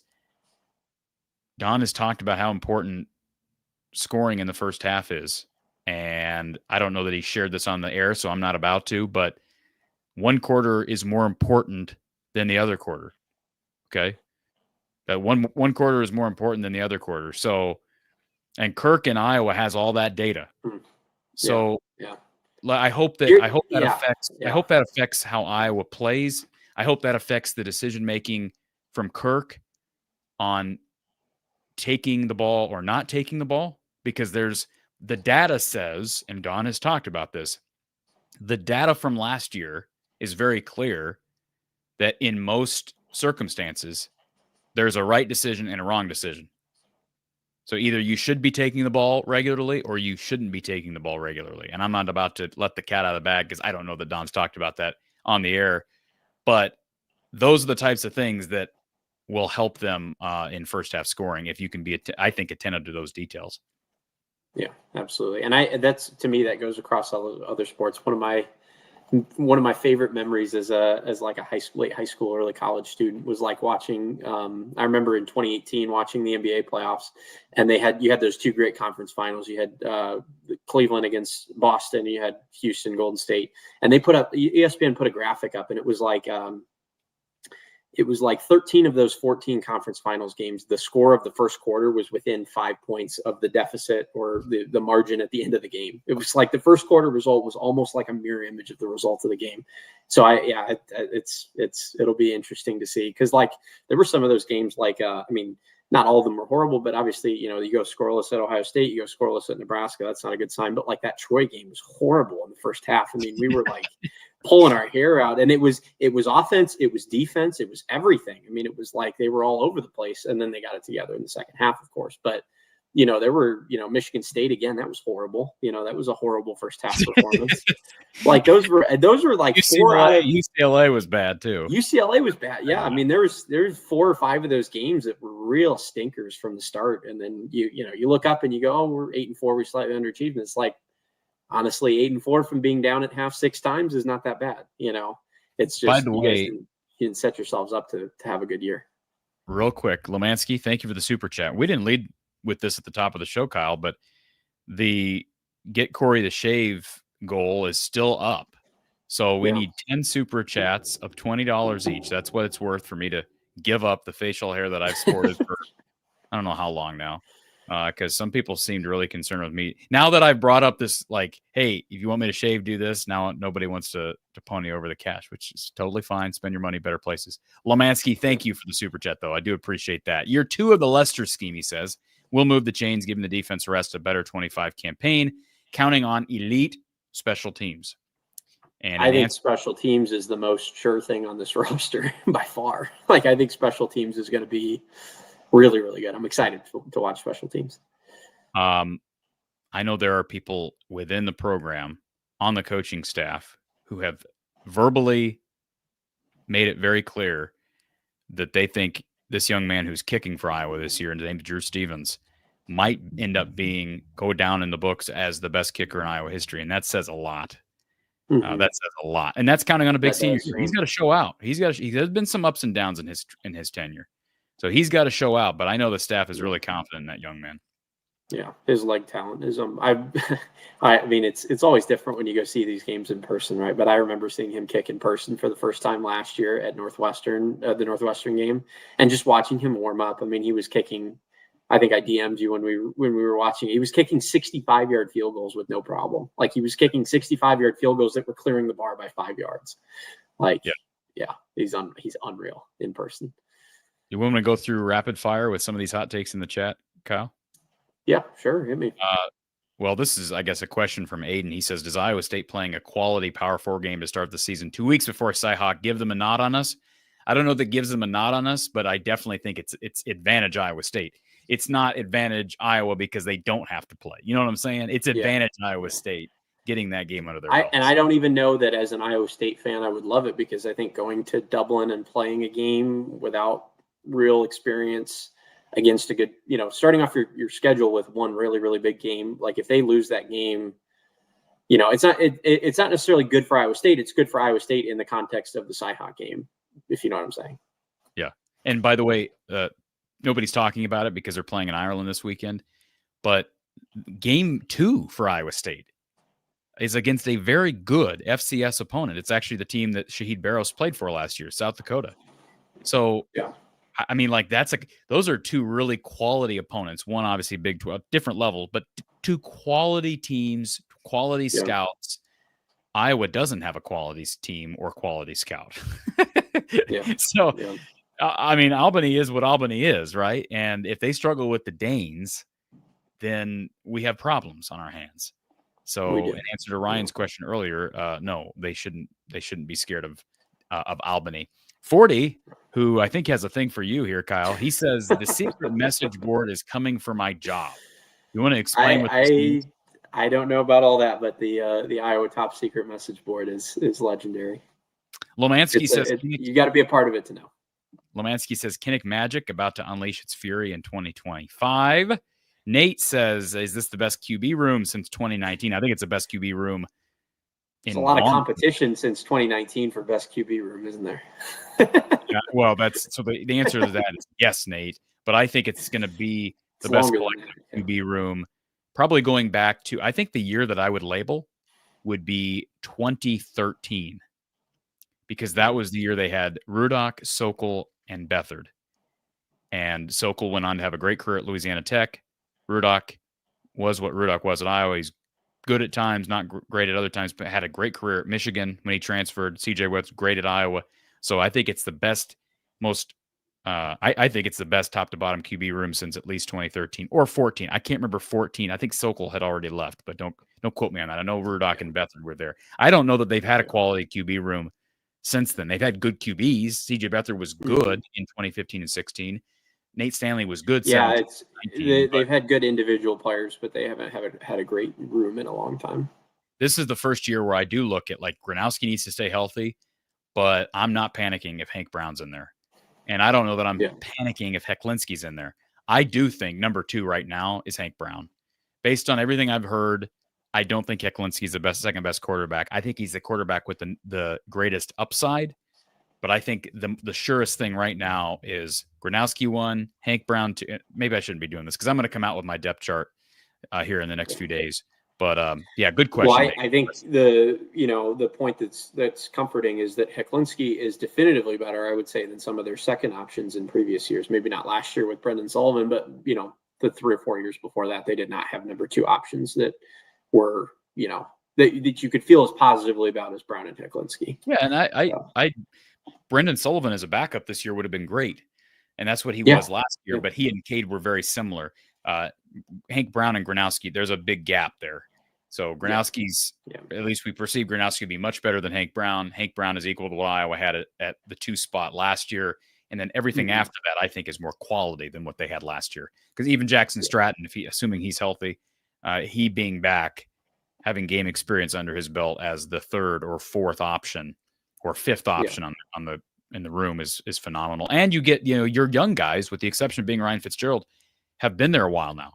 They went there through bowl prep with Iowa. They went through spring ball, went through their first camp. They've been there basically an entire year. Like, these true freshmen have been there almost an entire year of activities, from bowl prep to spring ball to fall camp. So ZJ says, what do you think is the most likely first offensive play for the Hawkeyes? Run to the right, bootleg pass to the tight end, or play action deep shot? I don't believe they go play action deep shot on play 1. I think that they do on drive 1, right? They go play action. Is that where they get their deep ball on drive 1? Yes. Okay. Drive 1, not play 1. That's my prediction. Yeah. ZJ says, so I would answer to that question. Run to the right is the most logical first play of the season. Steve, seems simple to me. You can write off a physical freak if they flame out, as you have concrete numbers. Intangibles are hard to measure. It makes it harder to go on a limb to obtain. Talking about NFL draft and maybe why teams don't take chances on guys like Jay Higgins and Nick Jackson Moore. Not saying those guys won't play well in the NFL and prove themselves, but that was kind of the nature of what I was talking about earlier. Lemansky, thank you for becoming a member once again. People sometimes have to stop being a member for a while and hop back into the fray. We appreciate that greatly. And ZJ says, hot takes, Iowa will be a top 60 offense, and the Kinnick crowd will play a big role in beating Penn State or Oregon. So the hot take really is they'll beat either Penn State or Oregon, and then they'll be a top 60 offense. I think that is a hot take, because I don't think they'll be a top 60 offense. And if we're talking about total offense, they improved drastically last year, but they still weren't inside the top 100. So that's a huge jump, especially when you lose a guy like Caleb Johnson. So that is a hot take. I'm going to sell one. I will buy the other on the premise of I think they'll beat one of those 2 teams. Okay. I think they'll beat one of those 2 teams. And I think it's going to be, I don't think it's going to be Penn State. I'll just give away my pick. By the way, this is not my official preseason prediction. Corey reserves the right to change his mind. I could change my mind before next week, but I see them knocking off one of those two teams, and I think it's Oregon. I agree with you, and the reason I agree with you is the game that, and maybe I've told you this before, but the game that hasn't left my memory in the last couple of years was that 23 against Michigan, where Michigan came in and they did not take one chance the entire game. They ran the ball for 4, 5, 6 yards all day and threw these flat routes for 5 yards, and they just all that Harbaugh said was, Iowa's going to drop back. They're going to give us the 5, 6 yard pass. They're going to give us the 5 yard run or 3 yard run. We're just going to do that all game. And Iowa, they went down the field in like 12 plays, 14 plays, 10 plays, 12 plays, and scored touchdowns. And then it was like the offense had no answer. I think Penn State is built to do that, by the way. I think with the running back room that they have, some returning, obviously Devontae Ross from Troy going there. They have a better receiver room from what I've heard. I think they could play that same game plan, and Iowa wouldn't have a great chance to win. I think Oregon is the type of team that would take chances and make mistakes. And if Iowa, so let's see which game comes first. Penn State actually comes first. So if they beat Penn State, look out, because that's now you're playing with house money, assuming they've taken care of the business in the other games. Even if they lost to Iowa State. Even if they lost yes, yeah. Even if they did. Yeah, if they had one loss, it was Iowa State and they had a win over Penn State, that would be good. Oregon has doesn't Oregon have a bye before they play Iowa this year? But Iowa maybe also has a bye, don't they? Yeah. Yeah, but Iowa doesn't play well out of byes, so yeah, Oregon has a bye week before they play Iowa. They may have 2 bye weeks because they have Wisconsin at home. So they may have a very non-competitive game followed by a bye. Logan with a hot take here. Bold prediction: Tim Lester will be a national trending name by the end of the season. Wow, that's a spicy take. That's a hot take. National trending name. So I'll say a sell on that, because I don't know that.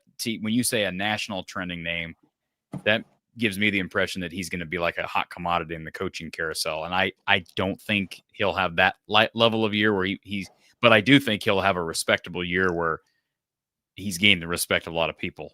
Okay. So here's a question for you. If Tim Lester got the offense, say from 100 and some, what was it? 111th or something last year, 108th or somewhere. It was that low. Well, it total offense was total offense. It was. Okay. I guess they had 1,700 passing yards. So it didn't that. Yeah. Caleb Johnson helped them out a little bit, but okay. And maybe this is a silly question on the national level, but if a coordinator could get Iowa from, in 2 years from the worst offense outside of the Naval Academies to, a top 50 offense in 2 years, say he did come out and produced the 45th ranked offense. Is he up for a Broyles Award because of that? Is he? No, he wouldn't be up for a Broyles Award because he's just the offense isn't. The Broyles Award's not going to go to a team that's not.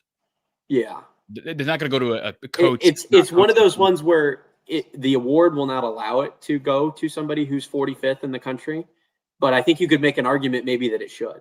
And that won't stop opposing programs from calling. No. Oh yeah. That's the other thing. If he could do that, stop opposing programs from calling. I mean, he would have in 2 years turned the worst, maybe one of the 5 worst units in college football into a above average offense. It would be a heck of a job. T. Hink says, hot take, Lester's the head coach at Iowa when Kirk Ferentz retires. Wouldn't that be something? OS for Hawks. My hot take is Tim Lester in his second year will see a significant jump in offensive production, especially at receiver. Again, I'm going to agree with you, but I don't think that qualifies as a hot take because I think that's going to happen. And I don't know. Again, we have different definitions of hot take. So I'll buy that hot take. I think it will improve significantly, especially at receiver. Bob says, will Gronowski's ability to run open up more opportunities for our running backs? It'll open up more opportunities for everybody, including the receivers. And the more they are consistent when he drops back, whether he's using his legs or he's throwing the ball downfield, that's just going to make the defense guess more, load up less, etc. Sam says Kirk Ferentz will never retire and will outlive us all. That's a hot take. That is a hot take. Doug says, my question for you all, Maybe it's been answered. How much longer is Kirk here? I have no answer for that. He's contracted through 2029, and I think all he knows how to do is coach. It's funny, the other day, and I don't know that I ever got a chance to talk about it, but after the Kids Day open practice, I noticed he said something when we were interviewing him on the field. He was joking because I asked him about Ryan Fitzgerald, and I said, has your relationship with Pat changed? And he laughed, and he said something about how, well, it's gotten better. I don't really have any friends other than here in the football office. And everybody went, ha, ha, ha, ha, ha. And I'm like, I think he's telling the truth. Like, I don't think he does. He's got friends outside of the football office in football, but he is not. What I know about the Ferentz family, they're not real sociable people. So what he knows is football, and he loves his family, loves his grandkids. Those grandkids are going to be his life when he walks away.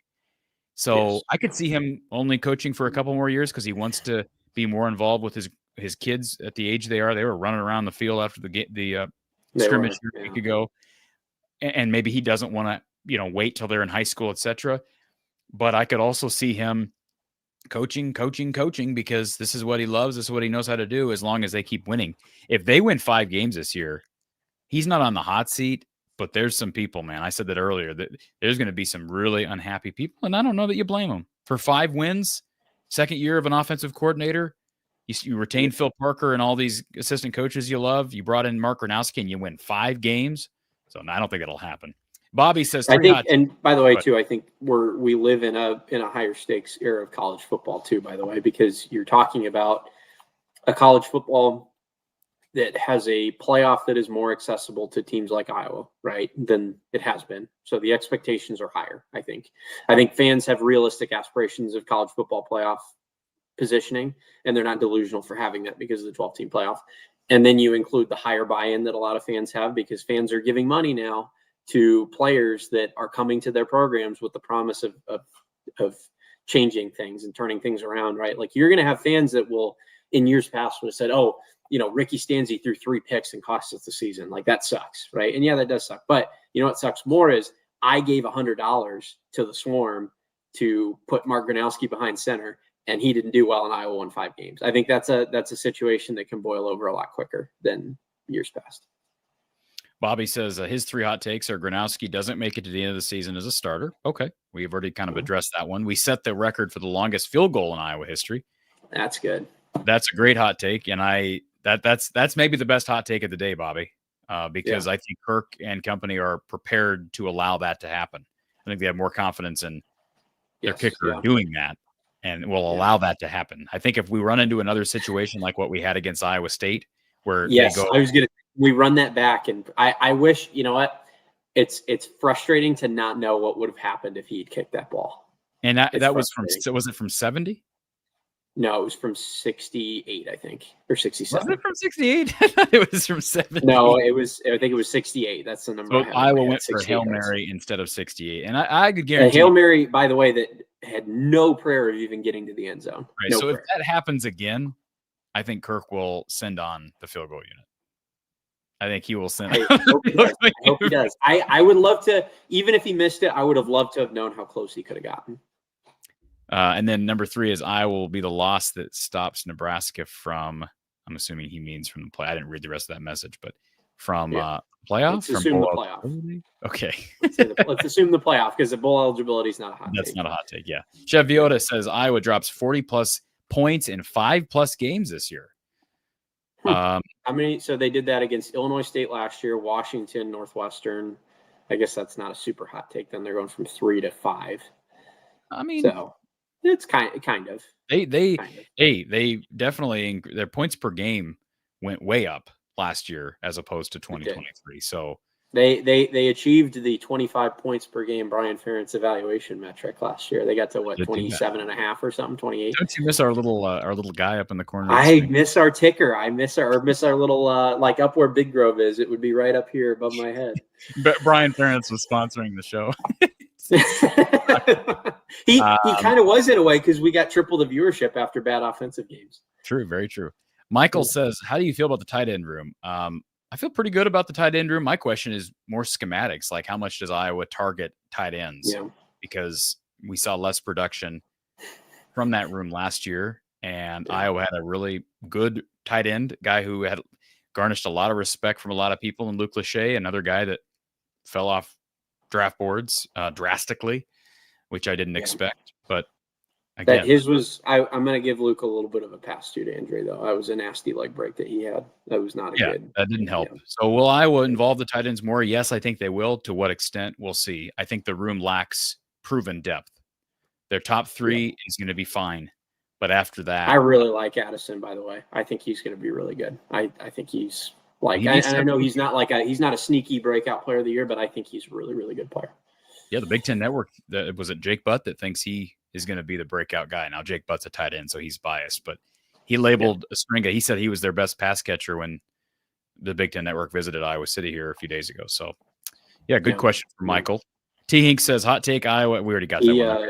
He amended it though. He amended it to 2 800-yard seasons. So I still think that's a lot, but okay. Right. Let's say who if they did get 2 6 7 800-yard seasons, what two do you think it would be? Reese Vanderzee would be one of them. Okay. And the other one would be Jacob Gill. Huh. Even though I said Sam Phillips, I bought into the hot take that Sam Phillips is a breakout player because I think, man, I don't know. I'm just trying to reason through all this. Yeah. Jacob Gill is a sure thing, and Reese Vanderzee with his speed and size gives you the potential to be a sure thing from game 1 to game 12. So if I'm not saying that's going to happen, but if Steve in the chat says Anderson and RBZ. So, man. I could see Anderson, but more on the he has, 3 100+ yard games, and then he has, 3 games with not a lot. Like if you do hit the deep ball. How many receivers have had 100-yard games in the last 5, 6 seasons? I can't remember. I did look at that, but it's been a long time. It's been a long time. I mean, think about what you're saying when you say, well, I can see him having a few 100-yard. It's like, well, if he has 100-yard game, if a receiver, it wasn't uncommon for Eric All or Sam Laporta to have 100-yard games. It was very, very uncommon for the rest of them. Like Sam Laporta had 4 or 5. He had some good performances. I think it's just fun to think about all the depth at receiver. And T. Hink in the chat says Gill will be more of a short pass guy. Yeah, maybe. But I also think slot players, I think Caden Weegan is a guy who, even though he's got tremendous speed, I can see them using him more as a slot guy in shorter yardage situations. A guy that you dump it off for 3 yards and then he makes something happen for a first down. I think a guy like Sam Phillips with his speed, he's not got the best size in the world, but you get him in the open field in different places. And the thing about playing X at Iowa now, Tim talked about this. I believe it was on camera. So if you want to go back and listen to that, it was in our segment with Tim Lester. But playing receiver at Iowa now is so much different than under the previous regime because guys are sort of positionless. You don't you don't have to have a 6'3" Brandon Smith playing the X position now. No. Yeah, you want a guy with size and speed, but you want a guy who can kind of be more complete. And if that's Sam Phillips at 5'8", then it's Sam Phillips at 5'8". Yeah. So, I mean, it's going to be interesting to see. And that's not even bringing up Dayton Howard, Jarrett Bowie. I think I'm missing KJ Parker. So, I mean, all these guys are in line to produce. Now, here's the deal. Are they all going to be healthy in game 1? Probably not. Yeah. Probably not. Because they've been pretty healthy to this point. But the reality is injuries happen. To expect that whole room to be healthy by game 1, that's probably not going to happen. So guys are going to have to be ready because it may not be your preferred 3 that start and play the entire year. Yeah. This is another one I saw. Lance says Iowa makes the playoff and Kirk announces retirement. Do you see Kirk as somebody who's going to go out on his own time? Or do you see Kirk as somebody who, you would look at players that maybe wait for, or coaches in the past that have waited for that big moment, whether it's good or bad, by the way, where they either see the writing on the wall and they see, okay, fans don't really want me here anymore, and then they go, or they have that big kind of, hurrah at the end, and then they fade into the sunset.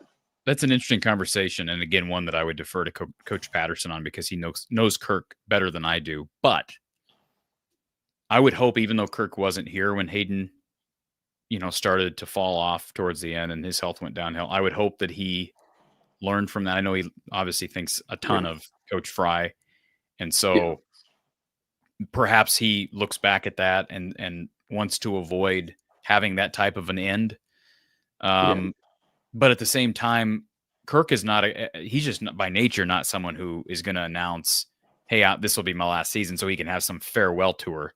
That's not going to happen. Yeah. So definitely. I don't know that I just don't think he's ready to retire. So like if they make the playoffs, if they made the playoffs in 5 years and the hot take was okay, then maybe. Then maybe, but I just don't think he's ready to retire right now. So I don't really think it matters. Now, if they go win the national championship, then no, I'm just saying if they go win the national title, then maybe then you retire. Like, wouldn't that be the hot take? National championship. National championship and Kirk retires, right? That's a good one. That's a good one. That's storybook.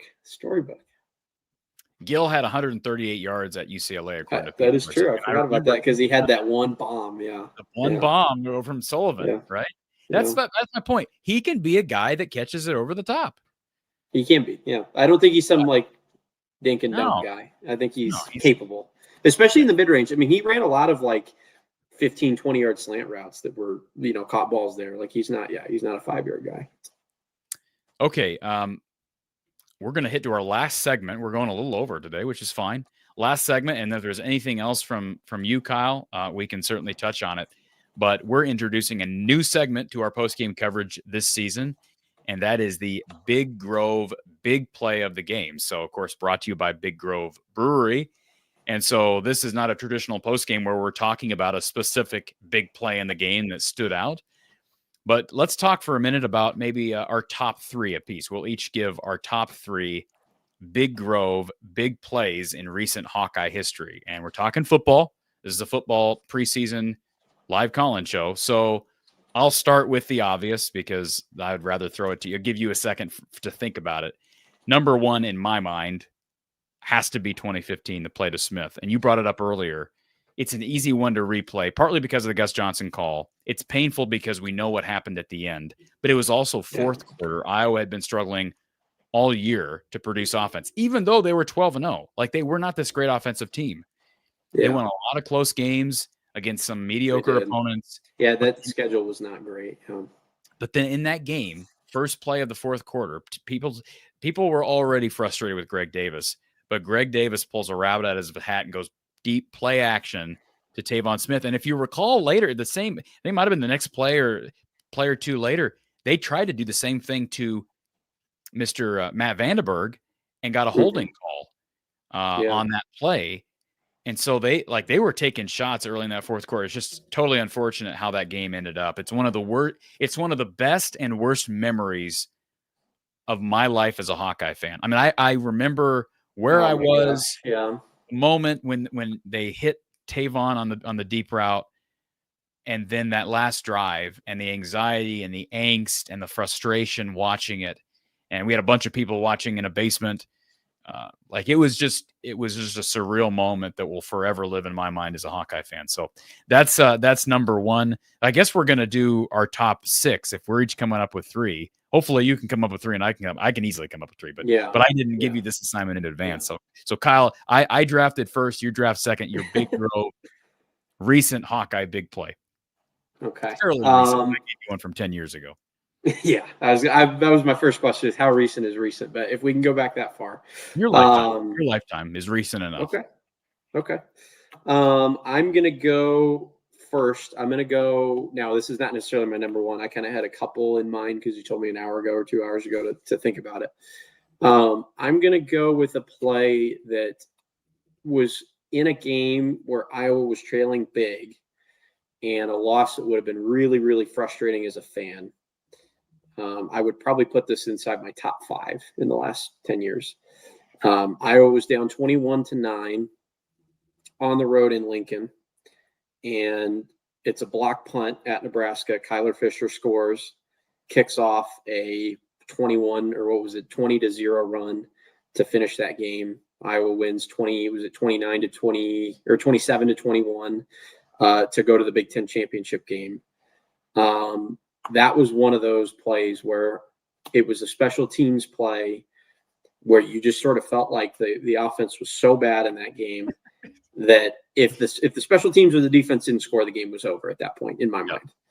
And for me to go 6-0 the way that they did to start the season, and featuring another play that we could talk about later, but to get to 6-0, to go from that to going, it would have been 3-3 the rest of the way, to miss the Big Ten championship game by a game. That would have been very, very frustrating as a fan, and I think a real big missed opportunity. So I'm going to go with that one. It's not necessarily my top of mind play, but I would definitely put it in my top 5 of plays that were most important in Hawkeye history over the last 10, 15 years. Well, you're making this easy on me because I remember where I was. Most of these plays, I remember where I was because I have this weird mind that I can remember where I was for almost every game in the history of my life, which is very strange. Don't ask me why. But I'll bring up an easy one, 2021, even though the season ended kind of like 2015, right? But the moment that Spencer Petras rolled right, play action, and then comes back. Second he let that ball go, we knew it. Yeah. That was a moment that will forever. And again, it was Gus Johnson on the call. As much as Mark Rogers doesn't like Gus Johnson, it was Gus Johnson on the call.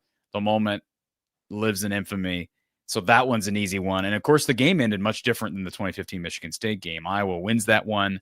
The north end zone is, a horror movie for Taquan Roberson, who relieved Sean Clifford.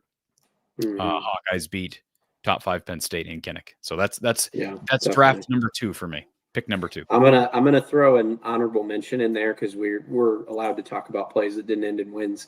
I'm gonna throw Akram Wadley, 2017 Penn State at home. The pass that he caught in the flat for an 80-yard touchdown.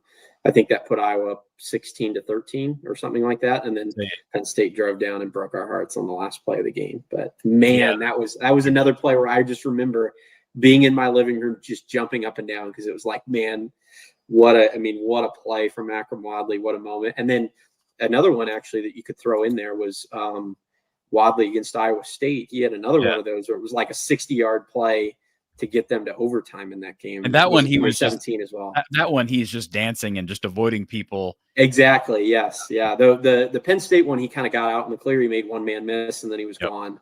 The Iowa State play, he had 4 or 5 guys had a shot at him, and it was just incredible.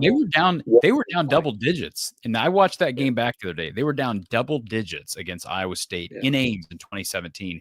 Came back in overtime. That was Brian Ferentz's first career road game as an offensive coordinator at Iowa. Yeah.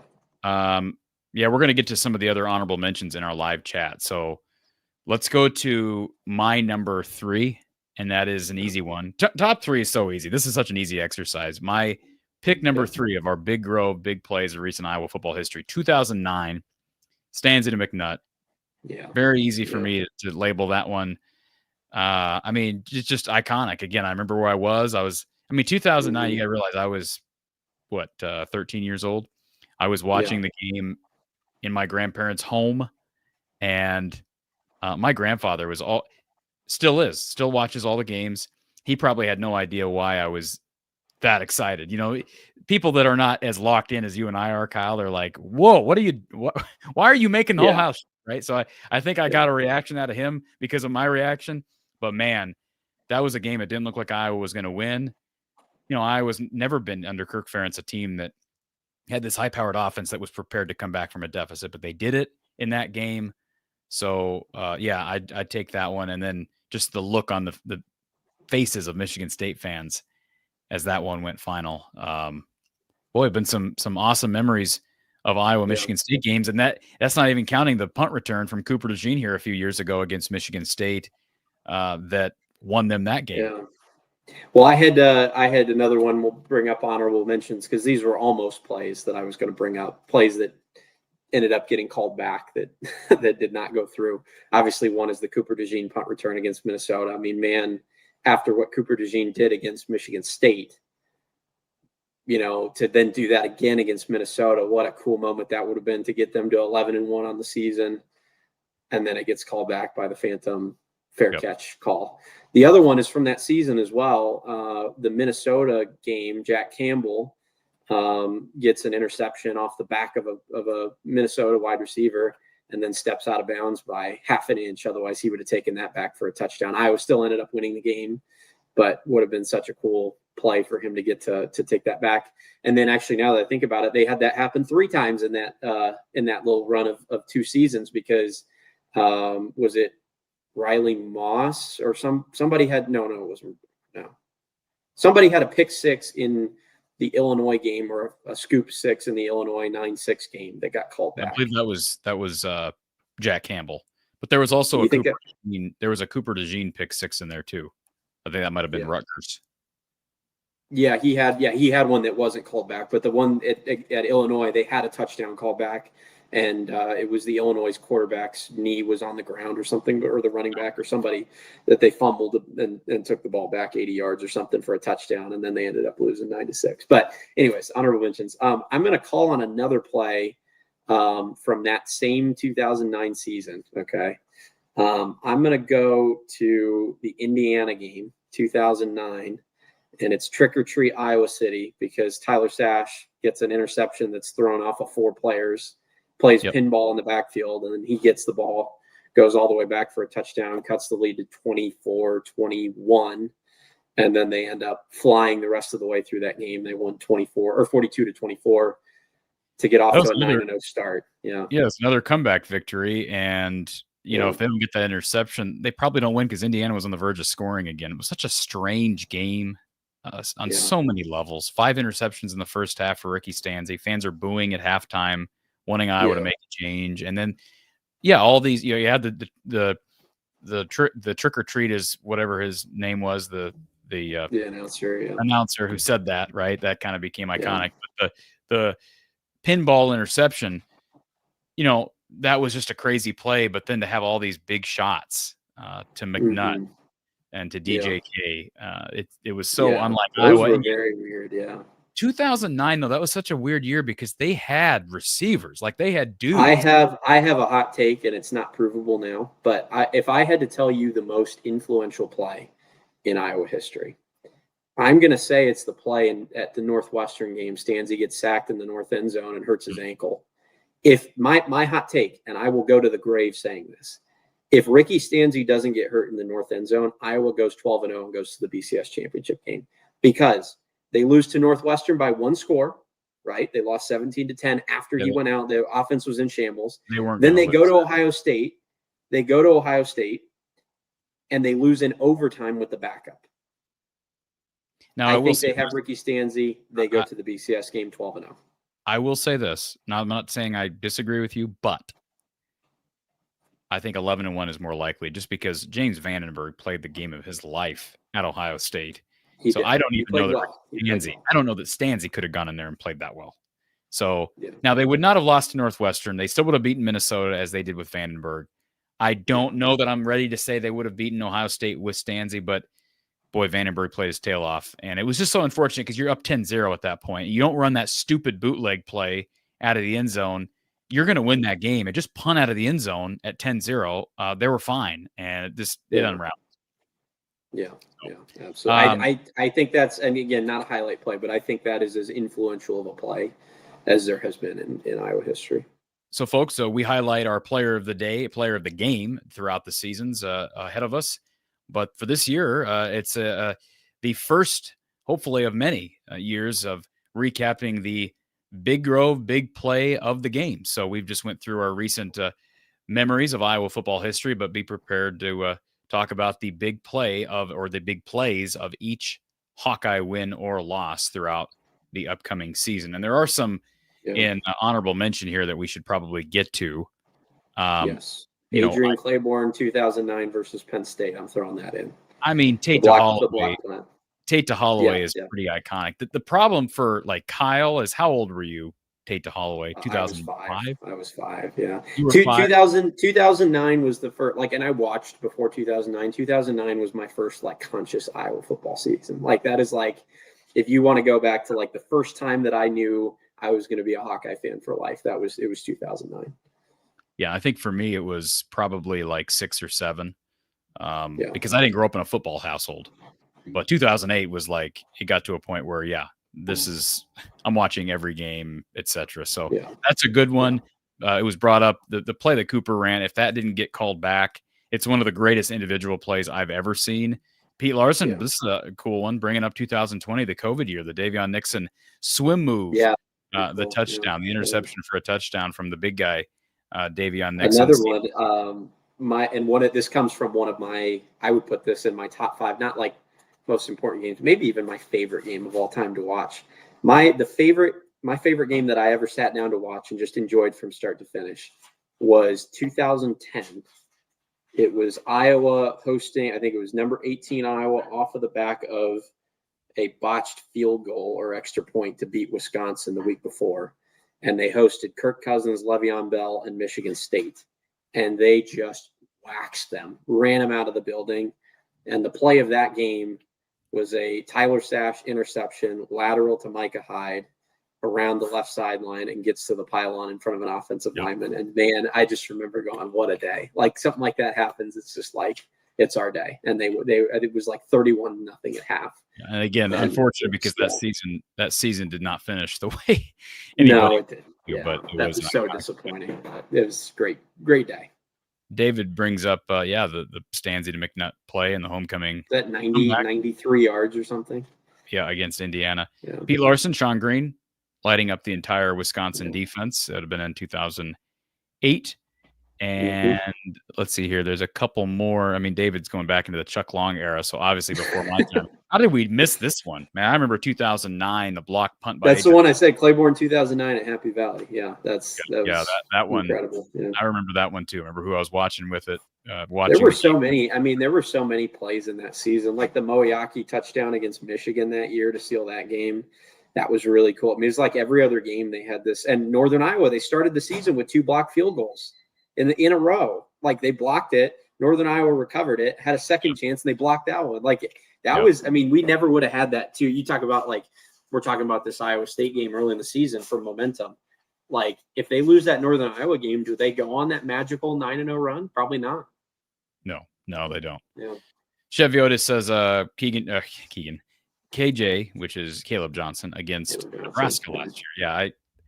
That play, obviously iconic. I think I struggle because the moment was not as big, in my opinion. Even though it was a big game, like the season had already went with the way the season went. Like the other games, Indiana, they were undefeated. Michigan State in 2009, they were undefeated. The Michigan State game in 2015, undefeated. Big Ten championship game. So I think moment has to be there. 2021 Penn State moment was there. I didn't make it. 2017, man, that game against Penn State, Iowa was undefeated. What a game. It was not just there were actually a couple plays from Rackham Wadley in that game. You have the blocked field goal from Anthony Nelson. You have the touchdown at the end of the first half to Nick Easley. And then you have the final play. There was a touchdown for Penn State to Juwan Johnson in the back of the end zone that sealed the deal for Penn State. And I remember that game. That's one of the games that stands out in my mind as just one of the greatest football memories I have, and yet also one of the most painful. So, yeah, I've got one other kind of, better story than it was maybe an individual play. But how about I'm struggling to remember who the starting corner was that got injured. But in 2016, Iowa plays Michigan at home. Obviously, the big win that we all remember. But cornerback goes down. Manny Rugamba gets put in the game. True freshman, rips the ball away from Chesson, who was Michigan's leading wide receiver that year. And then obviously the rest of the game was what it was after that. CJ Beathard throws that little screen to Akram Wadley after the face mask penalty on the punt return, I think it was, from Desmond King. Got kind of an iffy face mask call that went Iowa's way, and then the screen pass, and then the Keith Duncan kick. But I remember watching that play and go, man, like an 18-year-old kid that's never seen the field at Kinnick gets on the field, rips the ball away from an all Big Ten receiver, and gets a huge interception to turn the tide of a really big game. That was another one. So many, and then of course, how many different field goals? Whether you're talking Miguel Racino's game winners, Keith Duncan had about a highlighted reel of his own there. He had about 4 or 5 in a career. Drew Stevens. Who kicked the one? Who kicked the one against Pitt? Was it the 54-yarder, 57-yarder? Marshall Kane. That was Marshall Kane. Yeah. Yep.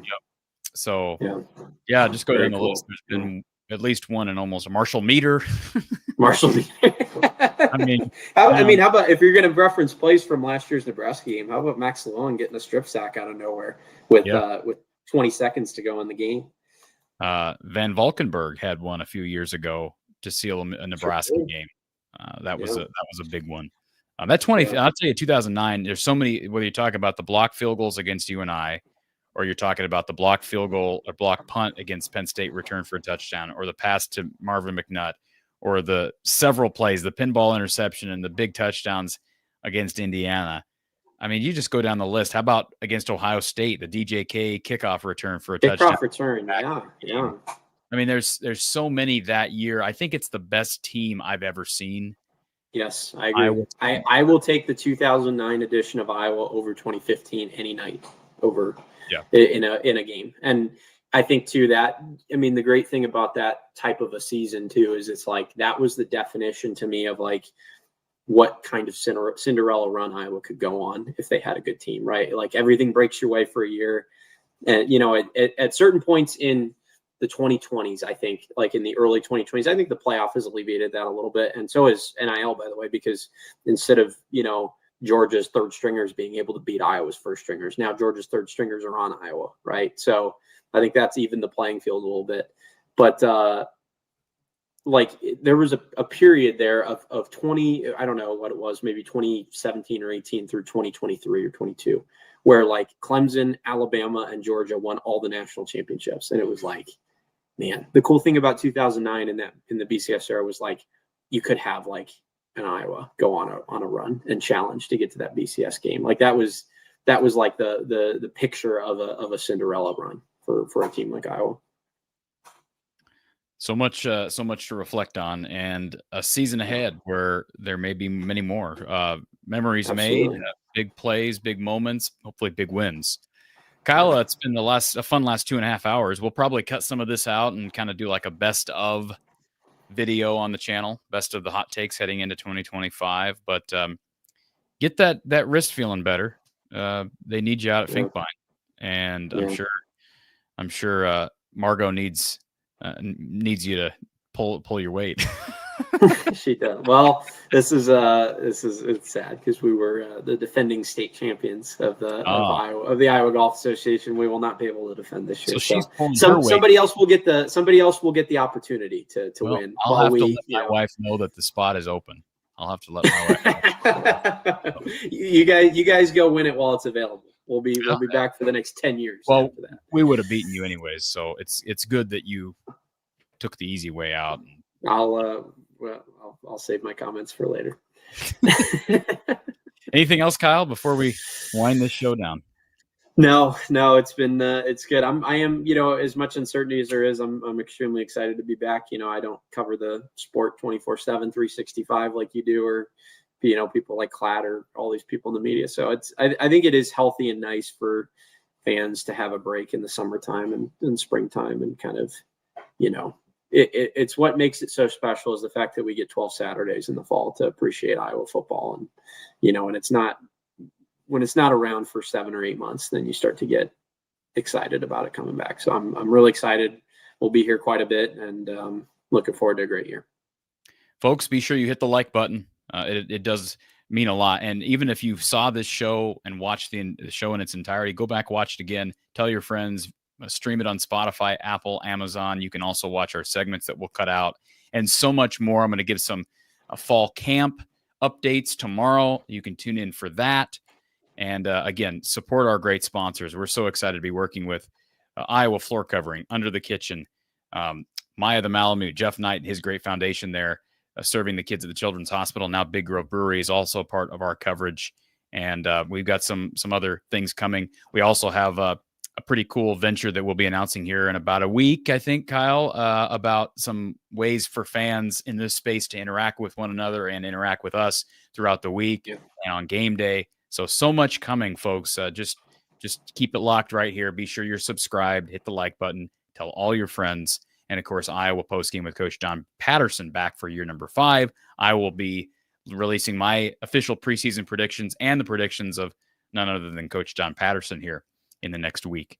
Kyle, appreciate you being here, and we'll do this again here soon. I'm sure we'll have plenty more opportunities for live shows during the season. Absolutely. Look forward to it. All right, for Kyle Spence, Corey Brada from the Hawkeye of the Storm, thank you for being here. We'll talk to you soon.